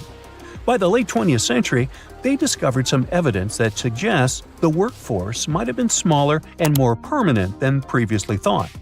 Instead of a massive army of 100,000 pyramid builders, they proposed that a modest crew of around 20,000 workers, accompanied by support personnel like bakers, physicians, and even spiritual leaders, could have gotten the job done. There was also this theory that claimed that the pyramids were actually built from the top downward. It suggested that these colossal structures were nothing more than isolated hills used as quarries. The stones were supposedly drawn from these hills, and over time, competing engineers took charge and transformed them into the iconic pyramids we know today. Now, before you dismiss this theory as a wild fantasy, some folks thought it wasn't completely crazy. After all, there are instances where isolated hills exist, so maybe this theory had a tiny glimmer of truth. Whether it involved ramp building or ingenious work schedules, one thing is clear. Those pyramids have definitely left their mark on history and on our imaginations. Now, speaking of ancient Egyptian mysteries, there's this gigantic unfinished obelisk sitting in ancient Egypt, and scientists are trying to figure out how it was shaped. Now, some people suggest that our industrious ancestors used handheld pounders to get the job done. One expert has a different take on the matter, though. He argues that if we take a closer look at the pattern left behind by the shaping tool, we'll notice something peculiar. The walls of the trenches surrounding the obelisk display a neat and even pattern, which is pretty unlikely if they were pounded away by mere mortal hands.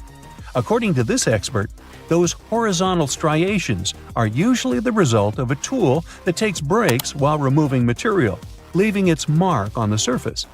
But wait, there's more. Imagine the tool being rocked back and forth against the trench walls, clearing away the waste to keep the trench from narrowing. Well, in that case, the tool might have left some funky horizontal striations where it was pressed against the sidewall. This sounds like some fancy technology at play, don't you think? And guess what? The dynastic Egyptians probably didn't have access to that kind of know-how. Another famous Egyptologist from way back also uncovered a bunch of core drills during his adventures. Although the actual drill bits are missing, his collection houses these particular core remnants made of limestone, alabaster, and even granite. These constructions aren't the only amazing thing the ancient Egyptians left behind, though. As it turns out, the Egyptians were the genius minds behind the creation of the handheld mirror. Yeah, that little mirror you use every day to check yourself out. But here's the twist. These mirrors are like pieces of art. They were decorated with inscriptions and figures. But that's not all. The Egyptians had a serious concern with their appearance.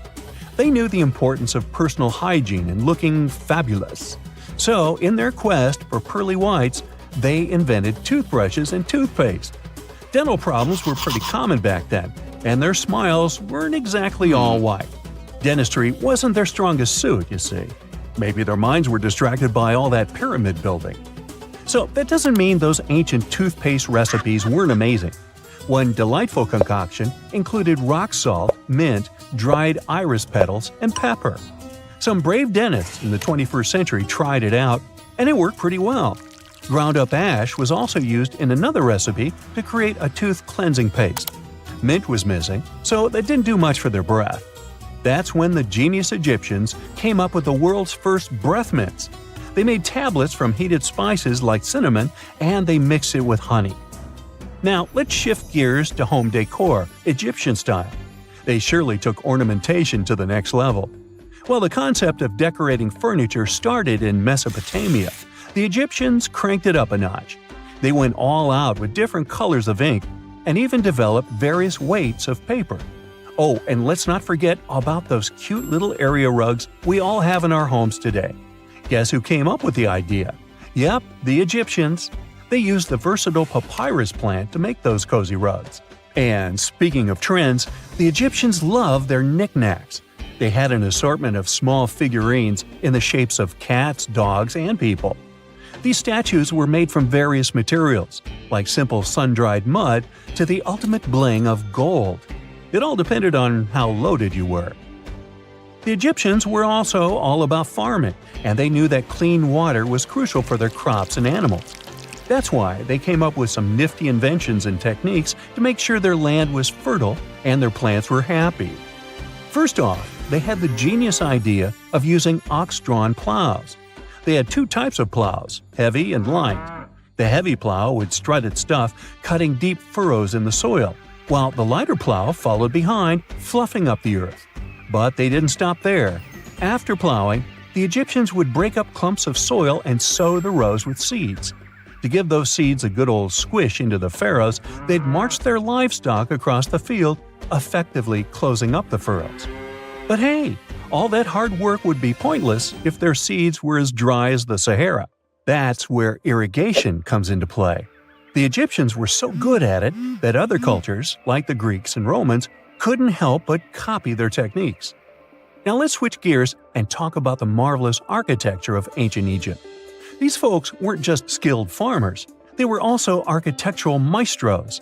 They built these fancy canals to carry water to farms and villages, and boy, did they know how to make those canals look pretty. Just imagine strolling along a canal lined with ornate structures. The pharaoh Ramesses the Great was quite the overachiever when it came to construction. One of his mind-blowing creations was the construction located at Abu Simbel. This building was designed so that twice a year, the sun would shine directly into it and illuminate the statues of Ramesses. And let's not forget about the corbelled arch. Without this architectural gem, we'd be missing out on some mind-boggling structures like the Great Pyramid. The Egyptians knew how to make things stand tall and proud, thanks to their engineering and construction wizardry. They built grand halls and inner sanctums that make your jaw drop. And some of these temples doubled as astronomical observatories. The most exciting accidental discovery I've made in my life was a $10 bill in my old winter jacket. Some folks are luckier though, as they find underground cities from centuries ago or make inventions that turn them into millionaires. Velcro was invented after a routine walk in the woods. Kellogg's cornflakes were inspired by a chipped tooth, and Play-Doh saved a business empire from falling by chance. Back in 1998, electrical engineer John Williams found something that looked like an electrical plug sticking out of the ground. He started digging and noticed that it was stuck in a small rock.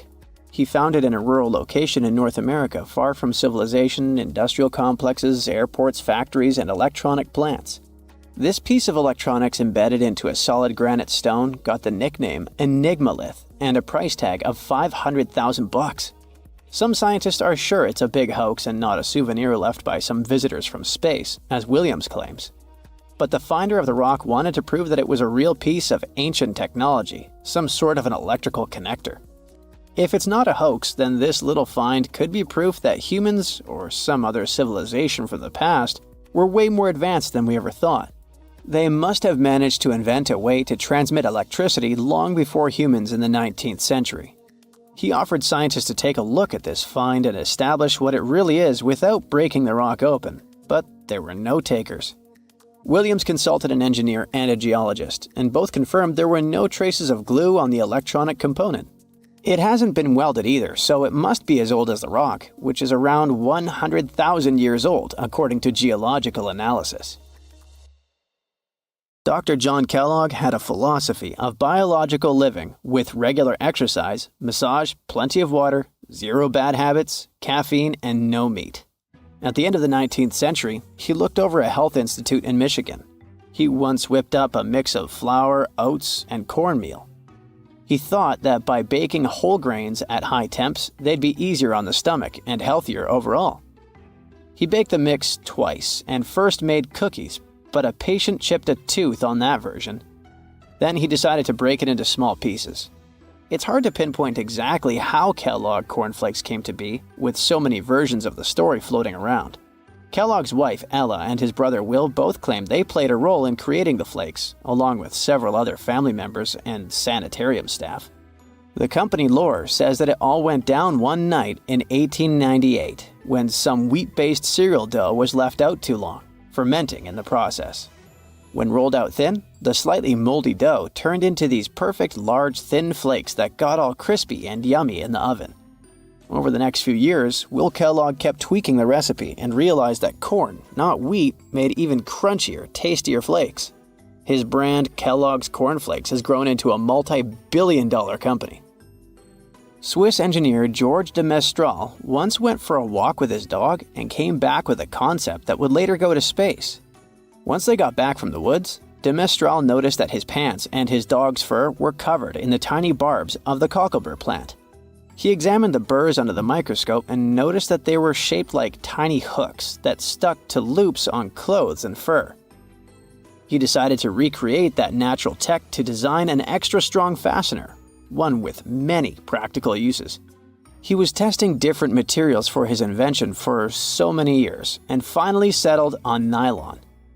He also needed to design a special type of loom that could weave the fibers in the right size, shape, and density. It took de Mestral a total of 14 years until he introduced the world to Velcro, which means velvet and hook in French. De Mestral was hoping his invention would replace the zipper on clothes, but the fashion world found Velcro cheap-looking and unattractive. But NASA didn't think so, and used Velcro for astronaut spacesuits and helmets in the 1960s. Now, Velcro is used everywhere, from footwear to toys to airline seat cushions. Before the middle of the 20th century, most homes were heated with coal. It left soot throughout the house, which was especially visible on wallpapers. Kutal Products was the largest company that sold wallpaper cleaner, but in the 50s, more and more people switched to gas, oil, and electricity, and the sooty buildup problem was mostly solved. The owner of Kutal Products was trying to save his business. Meanwhile, his sister-in-law read that wallpaper cleaner could be used to make holiday decorations. She worked as a nursery school teacher, and modeling clay was pretty hard for her students to handle, so she decided to test this material for molding into different shapes, and it works out just fine. She told her relatives about the discovery and suggested a name for it: Play-Doh. The Kutal company was about to go bankrupt, so it was a great alternative for a new business. Soon enough, Macy's and Marshall Field got interested in the new toy and started selling it. Play-Doh was originally only in one color, white, but soon expanded to red, blue, and yellow. They also made several changes to the original recipe, but the mixture is still mostly the same as when it was used to clean wallpapers.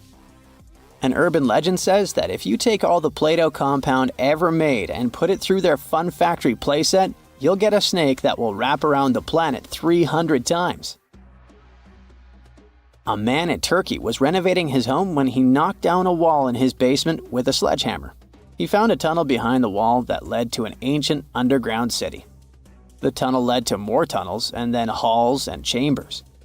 It turned out to be a whole underground complex with 18 stories and without a single inhabitant, abandoned a long time ago. It was the city of Derinkuyu, built thousands of years ago, a home for up to 20,000 people.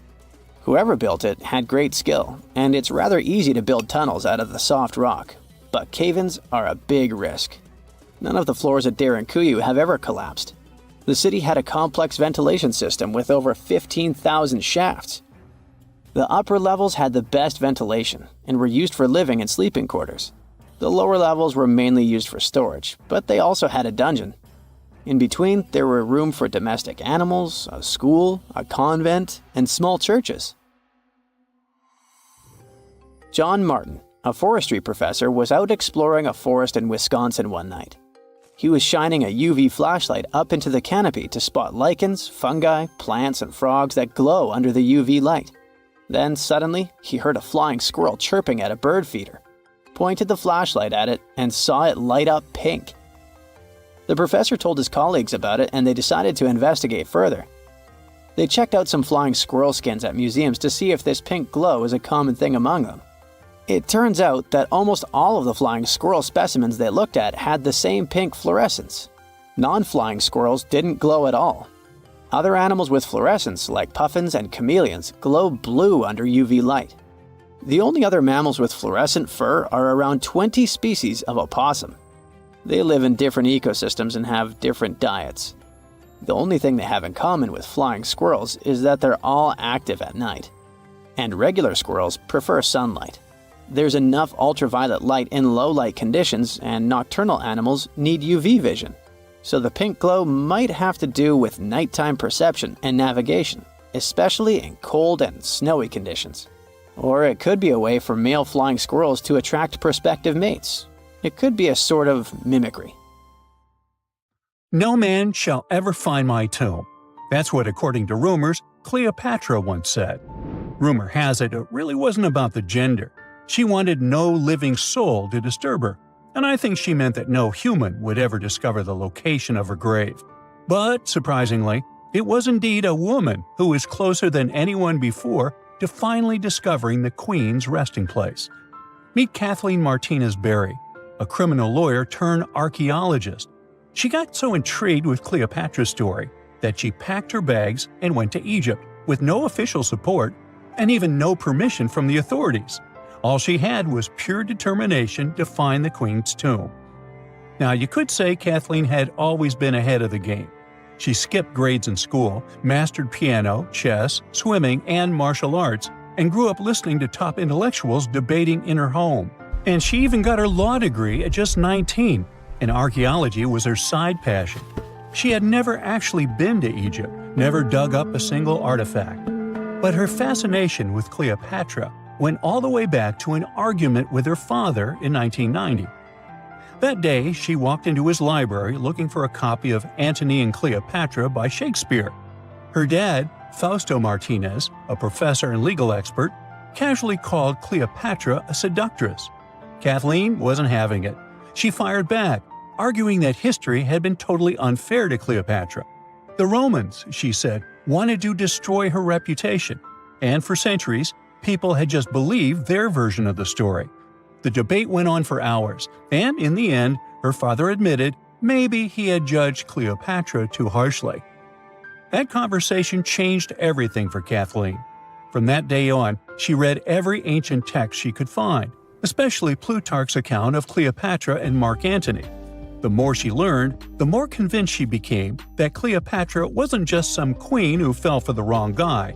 She was a genius, playing a dangerous political game to keep Egypt independent. And the more she read, the more she started thinking, what if everyone had been looking for Cleopatra's tomb in the wrong place? That thought stuck with her.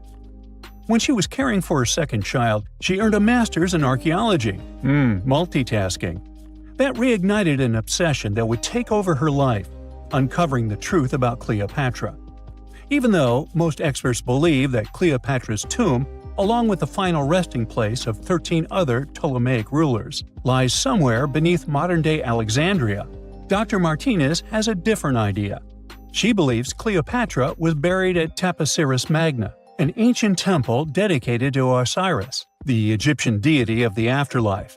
But she still needed an ancient foundation plate. These plates, about the size of a smartphone, were placed beneath important temple structures and often contained inscriptions explaining when and why the temple was built. If she could find a plate that confirmed the temple was dedicated to Isis, Cleopatra's patron deity, she'd have solid proof that this was the right place to look. Nothing could deter Martinez. She excavated the entire temple site, digging deeper than anyone before her. Her team found coins with Cleopatra's name and face stamped on them. It meant Cleopatra had a direct connection to this site. Then, they uncovered something even more interesting: a tunnel used to bring water to people, leading straight from the temple into the Mediterranean Sea. So, if parts of the temple had already sunken into the water, could Cleopatra's tomb be down there too? Martinez needed proof to convince Egyptian authorities to let her search underwater. And, against all odds, she found the missing foundation plate. On it, the pharaoh offered a large area of Nubia to deity Isis. That was it, the confirmation she needed. The temple was indeed dedicated to Isis, proving her theory wasn't just speculation. If one temple was on land, Martinez suspected the second temple, possibly Cleopatra's tomb, had collapsed into the sea. She needed help from experts in underwater archaeology, so she reached out to Robert Ballard, the guy who discovered the Titanic. With support from the Egyptian authorities, she and her team began exploring the waters off the coast of Alexandria. And what they found was mind-blowing. Underwater, they discovered massive stone structures, some standing 6 to 10 feet tall, right where the coastline would have been thousands of years ago. They also found basalt blocks, the same material used in the statues from the first temple. That meant one thing: those weren't just random rocks. They were the remains of a lost city, buried beneath the sea for centuries. Now, we can only wait and see whether Martinez and her team will be able to unravel one of the greatest mysteries of the past left by the outstanding woman that was Cleopatra. Here's some backstory. After her father, Ptolemy VII, passed away, Egypt's throne went to both Ptolemy VIII and Cleopatra, or so it seemed. Cleopatra, just 18 at the time, allegedly married her 10-year-old brother. Yeah, ancient royalty had some different customs, though there's no solid proof of that. But sibling love didn't last long. Young Ptolemy decided he wanted all the power for himself and tried to push Cleopatra out. Forced to flee the country, she didn't just sit around feeling sorry for herself. She raised an army, ready to march back and take what was hers. That's how, at 21, she was already in the Sinai Desert, leading an army and planning her return to the throne. Now, by that time, Cleopatra had already been locked in a powerful political, and not only political, alliance with Julius Caesar. In June 47 BC, she gave birth to a son, Ptolemy Caesar, better known as Caesarion, who, many believe, was Caesar's child. But that didn't stop her from playing by Egyptian royal rules. And her husband number 2, her other brother, Ptolemy XIV. Yep, despite her ongoing affair with Caesar, Cleopatra married yet another sibling, because, in her world, keeping the throne in the family was the name of the game. Now, marriage aside, Cleopatra's bond with Caesar stayed strong. She even traveled to Rome with Ptolemy XIV for a state visit. But instead of playing the role of a dutiful queen, she stayed in Caesar's private villa by the Tiber River. But after Julius Caesar lost his life in 44 BCE on the Ides of March, Cleopatra's political standing became shaky. To make matters worse, her brother-husband Ptolemy XIV passed away soon after, and some suspect Cleopatra had a hand in it, leaving her as the sole ruler of Egypt. Meanwhile, back in Rome, Mark Antony was rising to power as Caesar's presumed successor. Wanting to size up the Queen of Egypt, he summoned Cleopatra, and she did not disappoint. Sailing into town on the lavish barge, dressed as a deity, Cleopatra made quite an entrance. Antony was instantly mesmerized, so much so that he left his third wife back in Rome and followed Cleopatra to Alexandria, where their relationship turned into a full-blown royal affair. The two had 3 children together. Together, they waged war against Caesar's adopted son, Octavian, in a battle for control of the Roman Empire. The last time the queen was seen, she was in her mausoleum, dressed in full royal splendor, diadem on her head, lying on what Plutarch called a golden couch. When Antony and Cleopatra lost at Actium, Octavian's forces marched into Alexandria. Cleopatra apparently knew the end was near, so she locked herself inside her mausoleum, surrounded by gold, silver, pearls, and priceless art. Those were the treasures she threatened to burn rather than let the Romans take them. Antony, meanwhile, wasn't going to let the Romans capture him alive. He wounded himself with his own sword, but before he passed away, he was carried to Cleopatra's side. She held him as he took his last breath in her arms. A little over a week later, Cleopatra made her own choice. Rather than face humiliation as Octavia's prisoner, she ended her life. Legend says it was the bite of a deadly asp, though history isn't quite clear on that. At the time, Cleopatra was only 39.